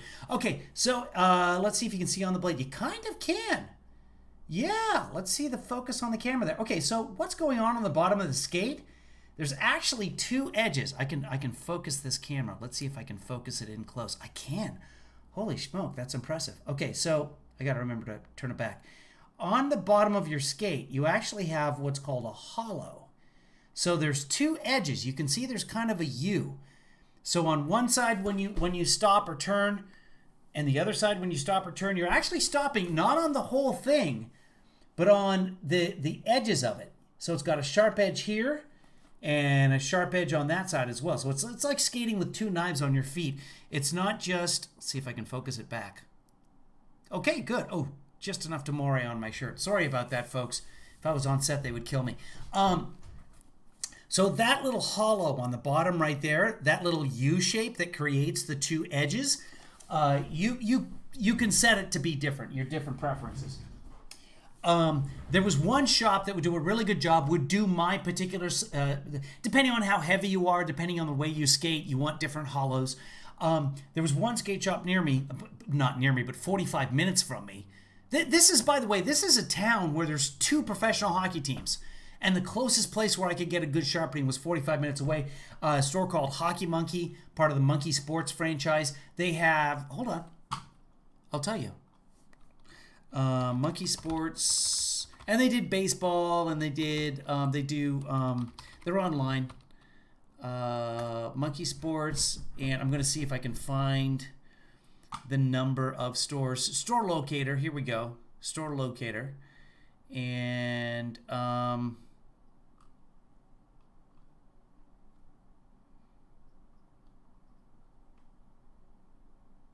I thought they had like 100 stores. I must be thinking of somebody else. Anyway, there's a store just over here in Northridge, California. It's gone. Closed down. That was the one place where if you needed a new piece of equipment or a stick or something, you broke a stick the night before, you got another game coming up, instead of ordering off the internet, you could go over there. They are closed.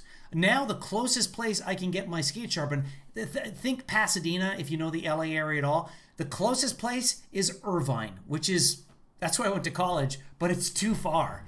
Without traffic, it's an hour and 10 minutes from where I am. That's it. There's no other place to get skate sharpening, the specific kind of skate sharpening. But now home machines are cheap enough that you could reasonably do it. Marcy tried ice skating once and looked like Bambi on ice. They call that's the thing that cleans the ice. It's called a Zambambi. They put deer out on the ice and they spin them, right? How they go along Bambi on the ice like this. That's how they clean the ice in NHL games. And the thing is, it's traditional.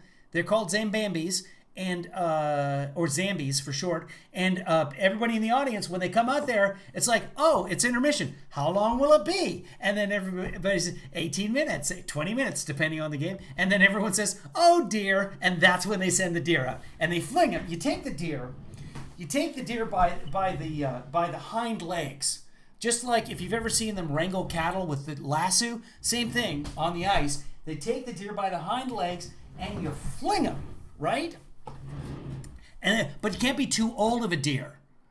So what they do, the joke is, the joke amongst the people who do this for a living, the Zambambi guys, or the Zambers, they take the baby deer, the cute baby deer, and they fling them out.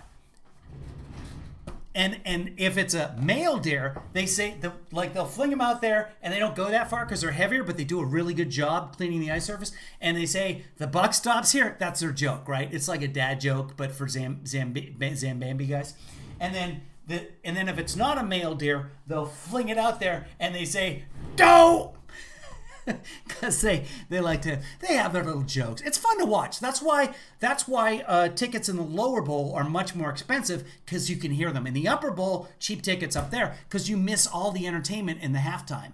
You might get a T-shirt, but you miss, and it's a joke. It's like, for example, in the hockey games, what they do is they'll announce, because in the time goes back to the time before clock, the big clock, right? They would say 1 minute remaining in the period, right? So now, what I like to do is when the clock, which is there, they still do the announcement for some reason. Same way in football, they used to have the 2-minute drill so the teams would know there's 2 minutes going here. They would fire a gun, and that's 2 minutes, so they would know. What I like to do is when it comes to like 1 minute and 1 second, I'll shout, "How much time?" And the guy goes, 1 minute remaining in the period. And I'll say, "Thank you." You should do that at a hockey game. Nobody tosses squid. They tossed octopi. In Detroit, they toss octopi. And does anybody know the reason that they do that? There is a reason. There's a real reason. Not a Zambambi reason. Does anybody know that? I'm taking off my tennis shoes. I was going to show you a dad joke. They yell dough, or they say the buck stops here. I guess the buck stops here. You can see the guys out on the ice, right? They're wearing they got like the coveralls on and stuff like that. I don't know why they need coveralls. It's ice. It's just water. But anyway, they do that. Does anybody remember the reason that they tossed octopuses in Detroit? Hold on, guys. I got it.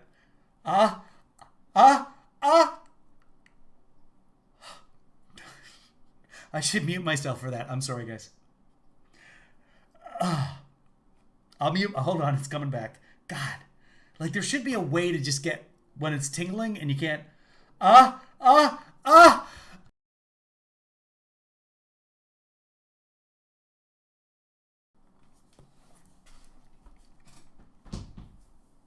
That's my visual dad joke. That's what you people don't pay for. I got a text. What is it? Oh, Heather sent me another $5. Thank you, Heather. $5 for my good storytelling. This is a true story. Would you guys like to know a true story? In Detroit, they will toss an octopus down on the ice. There's two things you're allowed to toss onto the ice at an NHL game. A hat for a hat trick. Does anybody know what a hat trick is? So if someone gets a hat trick in a game, you throw your hat on the ice. But you don't throw that hat because it's made of dolphin, and the only sea fish or sea creature that's allowed to be thrown on the ice during a hockey game is an octopus. There is an exception in the NHL rules to people throwing on octopus. Otherwise, the home team gets a penalty. And the reason is because it's hockey tradition. When there were 6 teams in the NHL, 4 of them would make the Stanley Cup playoffs. So 2 would be eliminated. This is the original 6, they're called. So there were 6 teams. You had to have 4 teams make the playoffs. Then you had to win 2 best-of-7 series. That's a total of 8 games. So you had to win 4 series in the first, in the semifinal. Then you had to win 4 games in the final, and then you were the champion. The obvious answer to what animal has 8 legs is the octopus. And so in Detroit, somebody thought it would be a cool idea to go down to the waterfront, get an octopus, keep it in their jacket for the entire game, and then if Detroit won, they would throw the octopus on, and they would cut 1 leg off after every time. Is it cruel? Yes. Were the octopus's eyes going to die anyway? Yes. They had already been captured and pulled out of the Great Lakes. Real Madrid is up 2-0 on Liverpool. Judges agree. One of them is a big soccer fan. Sorry, football for you Americans. I didn't even notice there were furniture in here. So that is the reason that Detroit is allowed to throw octopi onto the ice. That is a true story. In San Jose, the Sharks are not allowed to throw sharks onto the ice. Plus, they've never won anything. So, I mean, I don't know that it's ever even been attempted. Now you have to win 16 games to get to the Stanley Cup, to win the Stanley Cup. Because there's now 4 rounds, because there's so many more teams, and there's going to be a team in Seattle. That team's going to be called the Kraken. It'll be interesting to see if people throw giant squids. Can you imagine, like, 20 people with a 64-foot long giant squid, like, and from the upper deck, like, handing it down, and then it falls over to the lower deck, crushes several people. There's injuries involved. The paramedics are called. Meanwhile, they're rolling it down like some kind of giant beach ball onto the ice. It ends up on the ice with 3 minutes left in the game. Seattle's got a 2-goal lead. The game has to be called because now an octopi is stretched from... It's just an octopus. Seattle Aquarium has a pet octopus. Quite a good octopus.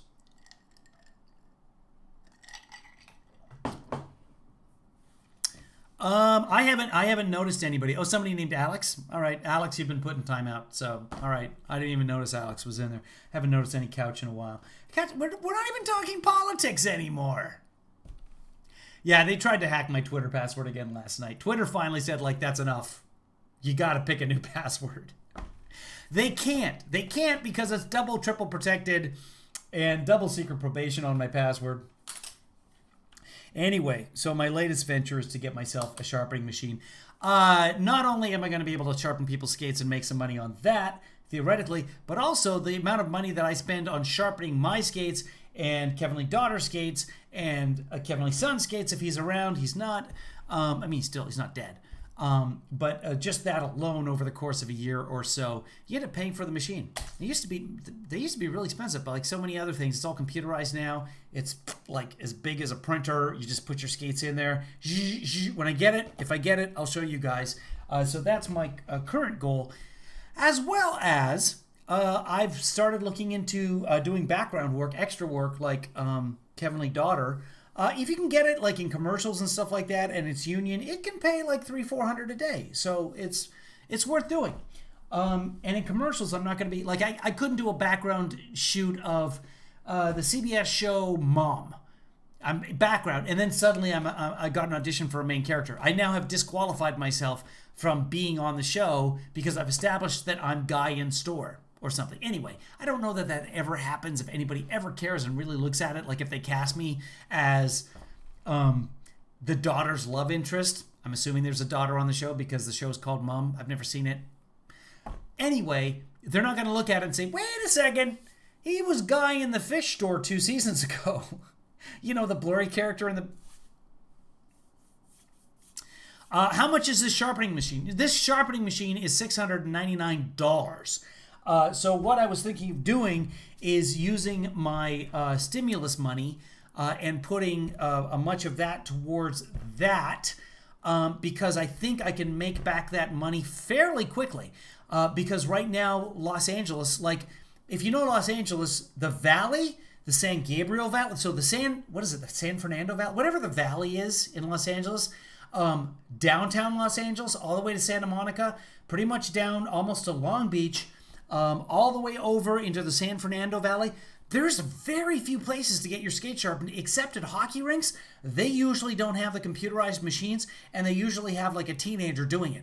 There's a couple of places that can do it and probably do a good job. For example, I went to, there's a Play It Again Sports in...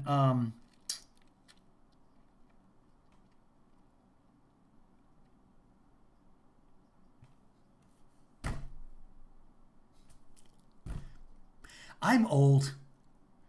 Sherman Oaks.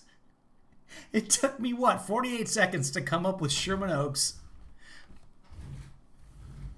How much does it cost for a shop to sharpen the skates? Well, they paid for the equipment, so the cost of the electricity, I guess, plus labor. But for me to get my skates sharpened, $8. And then people also, there's a couple of places online that you send the skates in. They charge $10, $11. I'm not sure why, but people send their skates in the mail because you have to get your skates sharpened about every 3 to 7 times that you skate, up to 10. It's like an oil change, but it happens. So people, if they're playing, if, for example, a family with a couple of kids like I was when I was playing hockey, my kids were playing hockey, it was an almost weekly basis because kids practice a couple of times a week and then they play a couple of games on the weekend. Weekly to sharpen your skates is not unknown.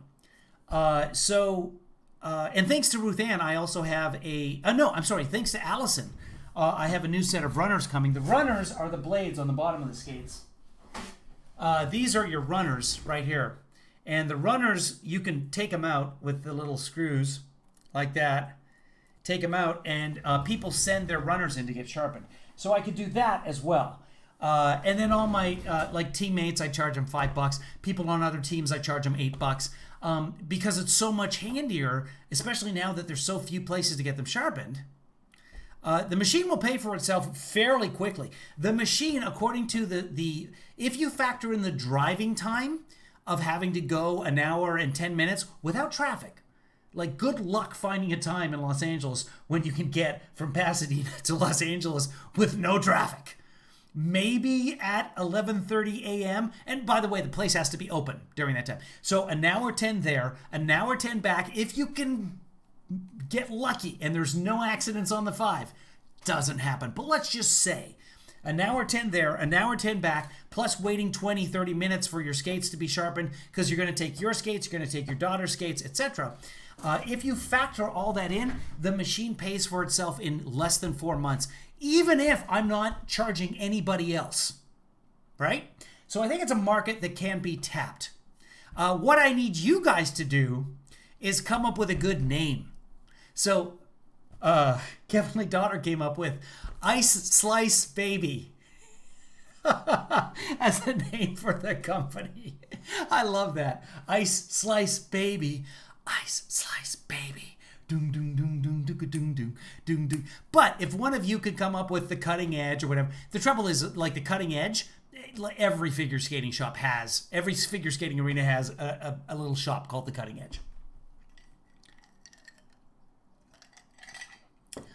So that's an idea. But if someone can come up with a clever ice skate sharpening name, let me know. Allison, I don't think Allison's here today. Allison has a treat coming when I get those new runners or blades. And just about everybody calls them blades. Sharpest tool in the drawer. But it needs to be like, because I got to register a website, right? It's got to be something super easy, Skate Doctor or whatever. I used to work for a guy named Skate Doctor back when I was in college down in Balboa. He's gone. But he did a really good job on skates. Yeah, so after 70 uses, Marcy, let's find out. So $6.99. Let's do the math. Let's do the math together. I have a spreadsheet. And that was to compare the different machines that were out there. But yeah, $6.99 divided by $8. It would pay for itself after 60,268 sharpenings. That sounds right. You know what's funny is there are people that would then be like, oh, okay. I hit the times instead of the divides. Let's do that again. Divided by $8, 87 times. But you factor in the drive time, etc., etc., etc. And the fact that because a computer's doing it, I don't have to really learn to do much at all in order to put it into the machine and have it sharpen. You guys want to see the machine? I'll show you how the machine works. This is just, again, we're not health officials warn against reopening sporting events. This is Texas yesterday. That's good for the pandemic. Let's see. Some people are wearing masks. That guy's got a mask. This guy's wearing his ascot. His gator. That person's got a mask. That person's got a mask. Mask. This guy's got a mask around his neck. This guy's wearing a mask. Good for them. Okay. Blade Stunner. I love...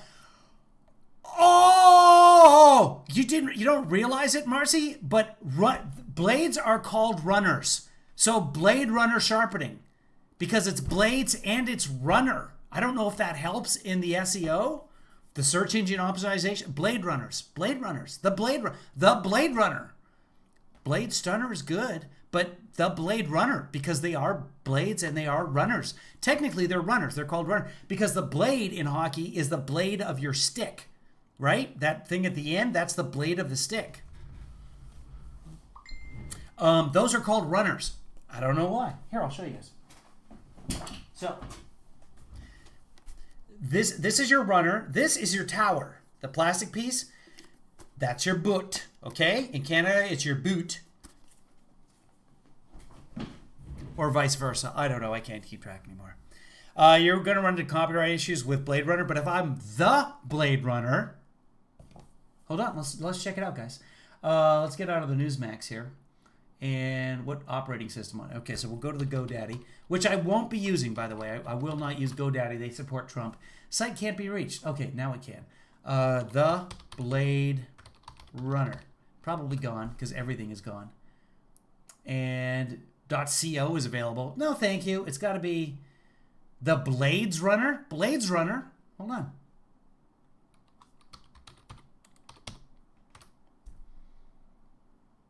bladesrunner.com is available. Unlikely that'll fly. Runner, Blade, Blade Gunner, Blade Dumber, Running Blade, Running Blade, Skate Blade. What about, let's just look up the website. The Cutting Edge.com is... It goes to an Etsy. It forwards to an Etsy. So this person must... Oh, the Cutting Edge, because they sell hand-woven things. Okay. So it's forwarded to an Etsy page. That's kind of cool. Blades Are Us. Blades Are Us at Twitter's. Oh, they're a barber. Okay. Hold on. Let's go to bladesareus.com.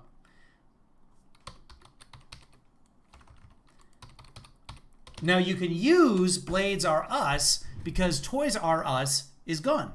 So they're not going to sue you for... ToysRUs.com, hold on. Are they still a website? ToysRUs.com. Are they still a website? And... Okay, so they still... Yeah, you can't use it then because they will sue you. I actually, years ago when I had a limo company, I drove the people who invented Toys R Us. And like half their time is spent suing Ice Cream R Us.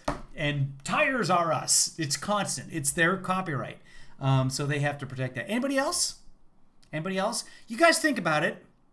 Blade Runner Man? Blade Runner Man. Hold on. I like that.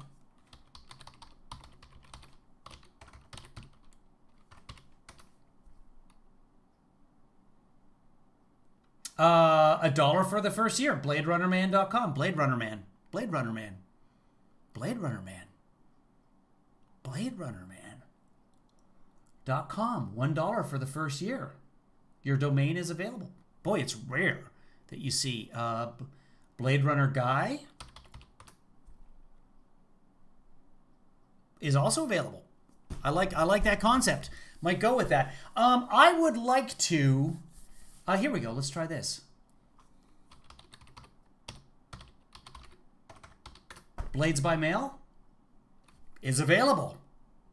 That might be it. Word, ugh. Says at random. Oh, okay. She said something about it. I really don't think you can have it in the title, even if you add a row to it. A word to it. Okay. Well, okay. So Blade Runner comes after me. So, you know, Sony comes after me? Like, is Blade Runner a copyright? Hold on, let's go to bladerunner.com and see what it is.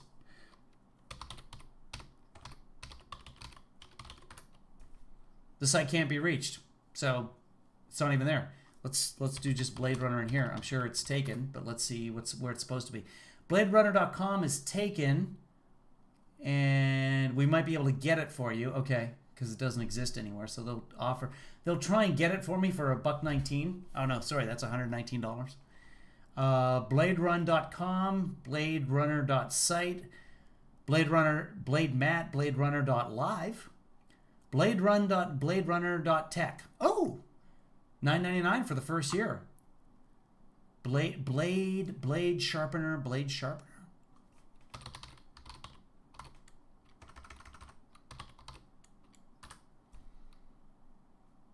BladeSharpener.com is available for 20 grand. So that hold on, we'll just do the math on that. Hold on. So 20 grand plus the cost of the machine. Hold on. Divided by $8, I would break even after 2,587 sharpenings. That sounds pretty good. That's, hold on. So I would just have to, if I got 52 sharpenings a year, I would break even after, let's round it up to be fair, 50 years. So when I'm 102, the edge cutter, okay. It's not about the domain, it's about the, well, it kind of is, because what I want to do, there's only a couple of companies that advertise like the whole skate by mail. I can do it, and I can do it better. That being said, I think there's plenty of room, especially now post-COVID with so many things going away. Now, I don't want to be so busy that all I'm doing is cutting blades. The nice part is literally all I do is put the skate into the machine. I say boop, boop, boop, press go, and I walk away. And 5 minutes later, I come back. I literally could have the machine right here, and while I'm live streaming, I could have it cutting blades. It would make noise, but it could be done. I could be working at the computer the same way that I like if I'm scanning in photos, family photos or whatever. I have the scanner sitting beside me, and I just scan them in as I'm kind of doing. I don't sit there and just wait. So it's like a 5-minute process. The machine does all the work. I'm not sitting there with, like in the old days, you would sharpen a skate by going zzz, zzz, zzz. Let me show you guys the, if somebody wants to talk about something else, I'm literally just doing research as I'm doing this right now. But if somebody else wants to talk about something else, please bring it up in the chat room. Let's go to the site here, Sparks Hockey, and I'll show you guys how it works. Okay, let's learn more. Okay, show us the actual video. There's videos. There must be videos. How long does it take to ship it? We're fully in stock. That doesn't answer the question. Help, how-to videos. There we go. Okay, so quick start guide, lifting the head, assembling a lining, skate sharpening basics. Okay, here we go. See, I think you guys can hear this. Yeah. We will show you the basics of the Okay, spark it's all sharpener. blurry. So the first thing you got to do is adjust your camera so you can see it. You need to install all right. Sparks grinding ring. To install the Sparks grinding ring, lift the head unit using the all right, press so you, the move button. One ring all right. return to the home position. The next step is to select the number of sharpening cycles. The Spark sharpener is automatically set at 4 cycles, but the cycle can be decreased with the left button or increased with the right button. Once the number of yeah, so if the blade's in terrible shape, or the runner, you set it for more cycles, because the cycles are just the thing going back and forth, sort of passes, we'll call it. Cycles has been selected, simply press the play button to begin sharpening.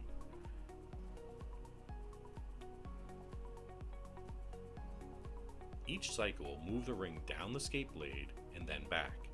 Once the number of cycles is complete, the ring will return to the home position and the machine will illuminate green to indicate sharpening is complete.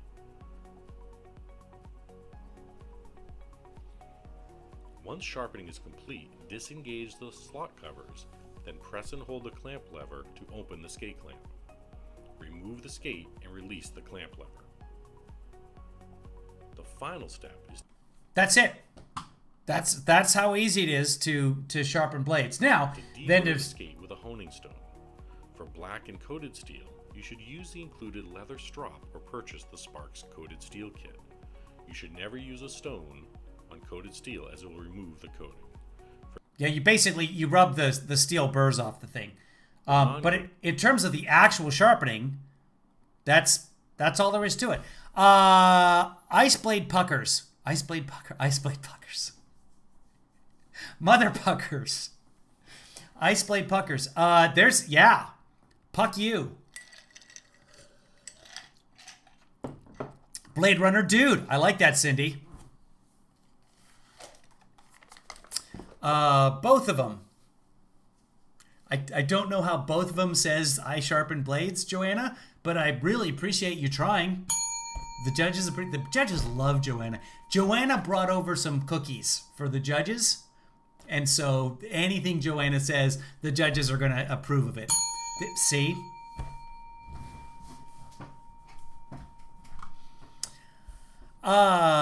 What? I just busted the needle. Oh no! Joanna just busted the needle in her sewing machine and learning how to replace it. Sewing my son's baseball jersey. You know what you need? You need a sewing sharpener.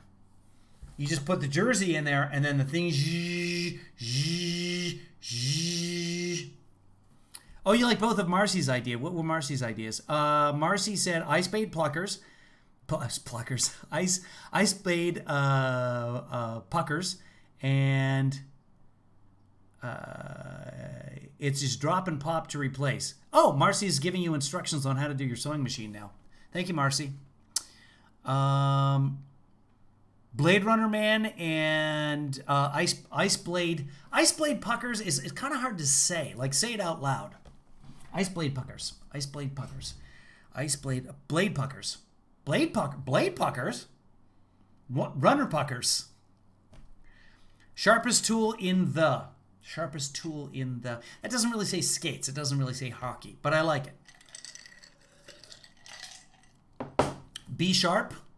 Sharp anywhere. Sharp to go. Sharpener to go. Rink. Rink sharp. Rink. What do you rink? Stop rinking at me. Look sharp. Sharpest blade in the rink. So you want to stress the fact that this is just the computer doing it. Your teenager's not going to screw this up at the rink is what I'm saying. Like, you take your thing to the rink to get... First off, you got to get there when the sharpening is open. So the pro shop or the rental place, wherever they sharpen the skates at the rink, you got to get there when the rink is open. If you're an adult, you get there late at night because your game's at 10 o'clock or whatever. Blade Stunner. Stunner, though, has like, I'm stopping it. So you want something that stresses that it's a computer doing it and that the computer does it the same every single time. It's consistent. And that's when the automatic machines first came out, people were like, oh, I want it done by hand. I want it handcrafted. I'm like, the number of times my skates have been screwed up by someone doing it by hand. No, give me the machine.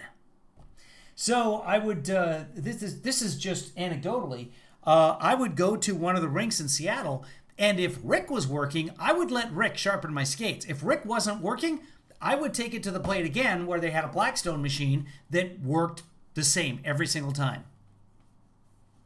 Sharp dress blade, probably also a copyright problem that I don't even No, that's not a copyright problem. Blade Stunner, we'll keep coming back to that. Anyway, things to think about, guys. I actually have to call the company because I've got some questions to ask them, and we will go from there.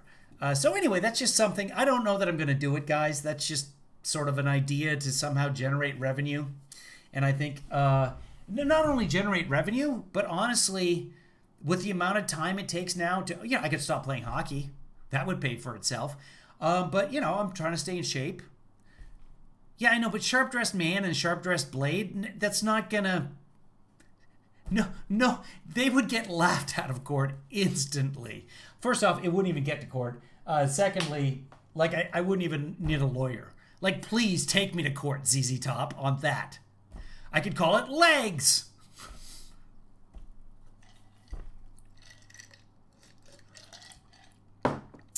At Random is the attorney that works in your industry.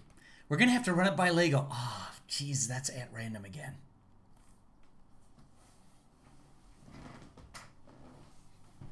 All right, kids, I think that's enough. I'm going to go eat. I'm hungry. Wow, it's 1:07 here. Guys, thanks for joining us for the coverage of Trump and whatever else we did. Thanks for your contributions. Blade Runner is something to go on. I like Blade and Runner. These things, again, your normal person is going to call these blades. Your hockey enthusiast, your hockey wonk, if you will, hockey wonk. Yeah, your hockey wonk is going to call these runners. And it's not a bad thing. And I don't feel like that space is already dominated by one or more companies. I think there's lots of room out there. People, once they discover this, and you take the blades off, you send them in, it's going to cost less than $5. So say $10 for shipping altogether. If you've got 2 or 3 sets of runners, send them in. Your kids, etc. If we can turn them around quickly and get them right back with priority mail at less than $10 for shipping, charge them, the number of skates. The more skates you have, the cheaper it gets. $7, $6, whatever in volume. That makes it worth time. Entire teams can send in, just put it all in one envelope, the flat rate envelopes. Anyway, here's the other thing. I would like a case, a vinyl case. Let me show you what I'm talking about. So you take the blades off and you send them in. Runner cutter, I actually like that. Blade the Impaler. That just makes me laugh.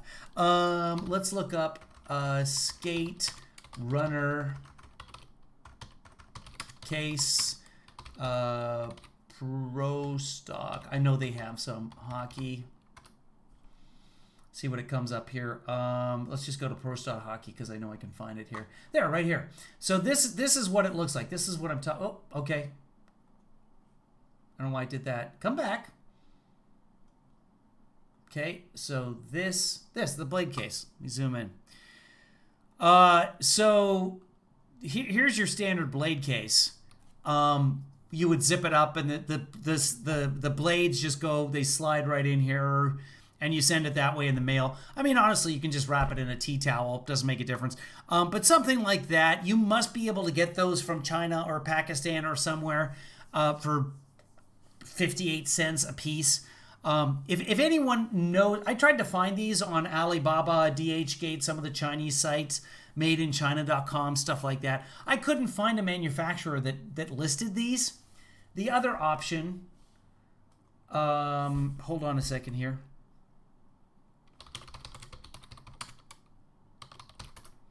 They sell cases like this. This is AR Skate Company. They sell, it's just a plastic case. I don't even know if I have to zoom in. But you just put the blades in there and then you pop in the envelope, send it away. I think that that's just a bonus. I was giving you guys a bonus of the empty. 2-1, Liverpool's coming back. Is that good, Ian, that Liverpool's coming back? That's good, right? Blade the Impaler. Yeah, we saw that. True Blade. Here's the problem. There is a hockey company called True. So that's a very good idea, but it couldn't fly.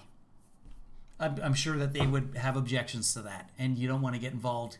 You don't want to be in a fight with a hockey company. But yes, I like the idea of that. True Blade, consistent cutters.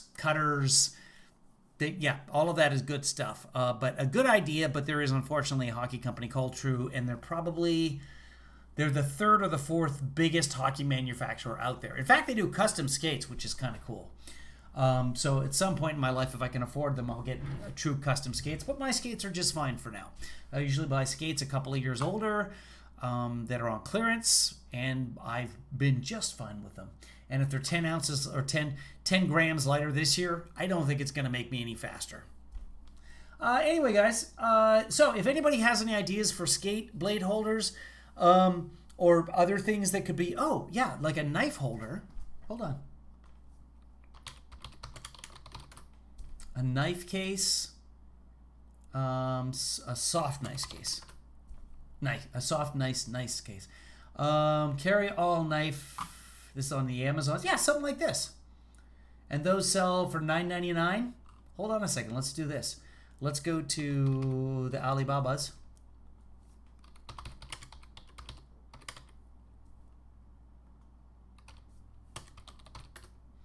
Look for soft, nice cases.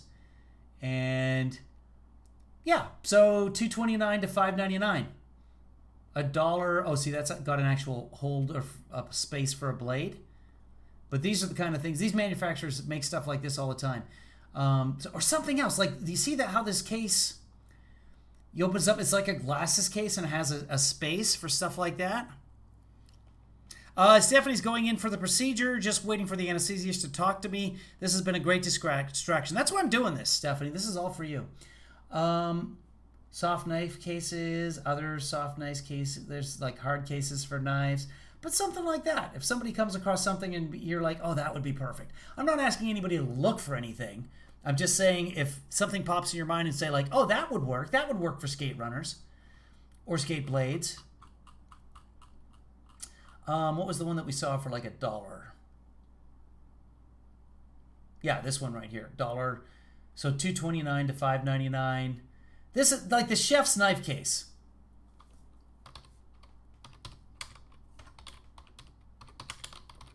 This is if you've ever dated a chef and they come in and they're like, well, I'll cook tonight, and they just, hey, Joanna replaced the needle.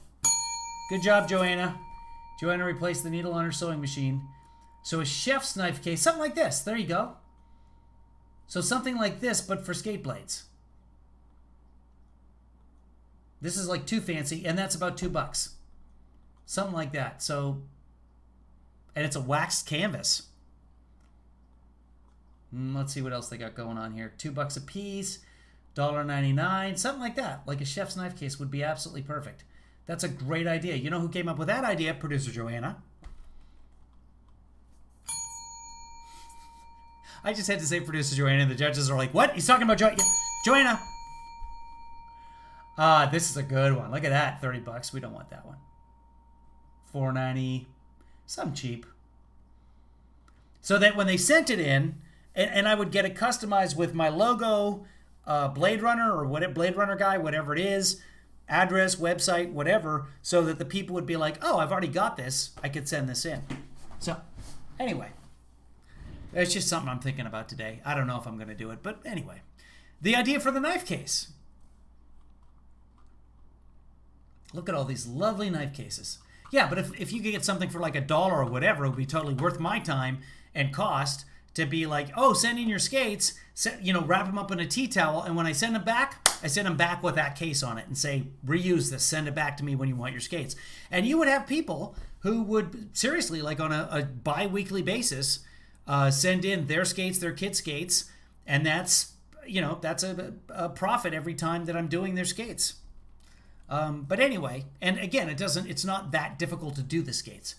I am so hungry, guys. That's all I can take today. We've done the credits already, so that was a 2-hour broadcast. Everybody take care. If anybody comes up with wonderful skate sharpening ideas, let me know. Someone's going to steal my idea. I'm going to find out that, like, Stephanie is sharpening skates next week. Guys, be good to each other. Stephanie, good luck. Everybody keep your Stephanie in your thoughts. Everybody else, stay away from COVID. Be good. I'm going to go eat, and I'm going to shower. And, man, what a great day. Probably see you tomorrow.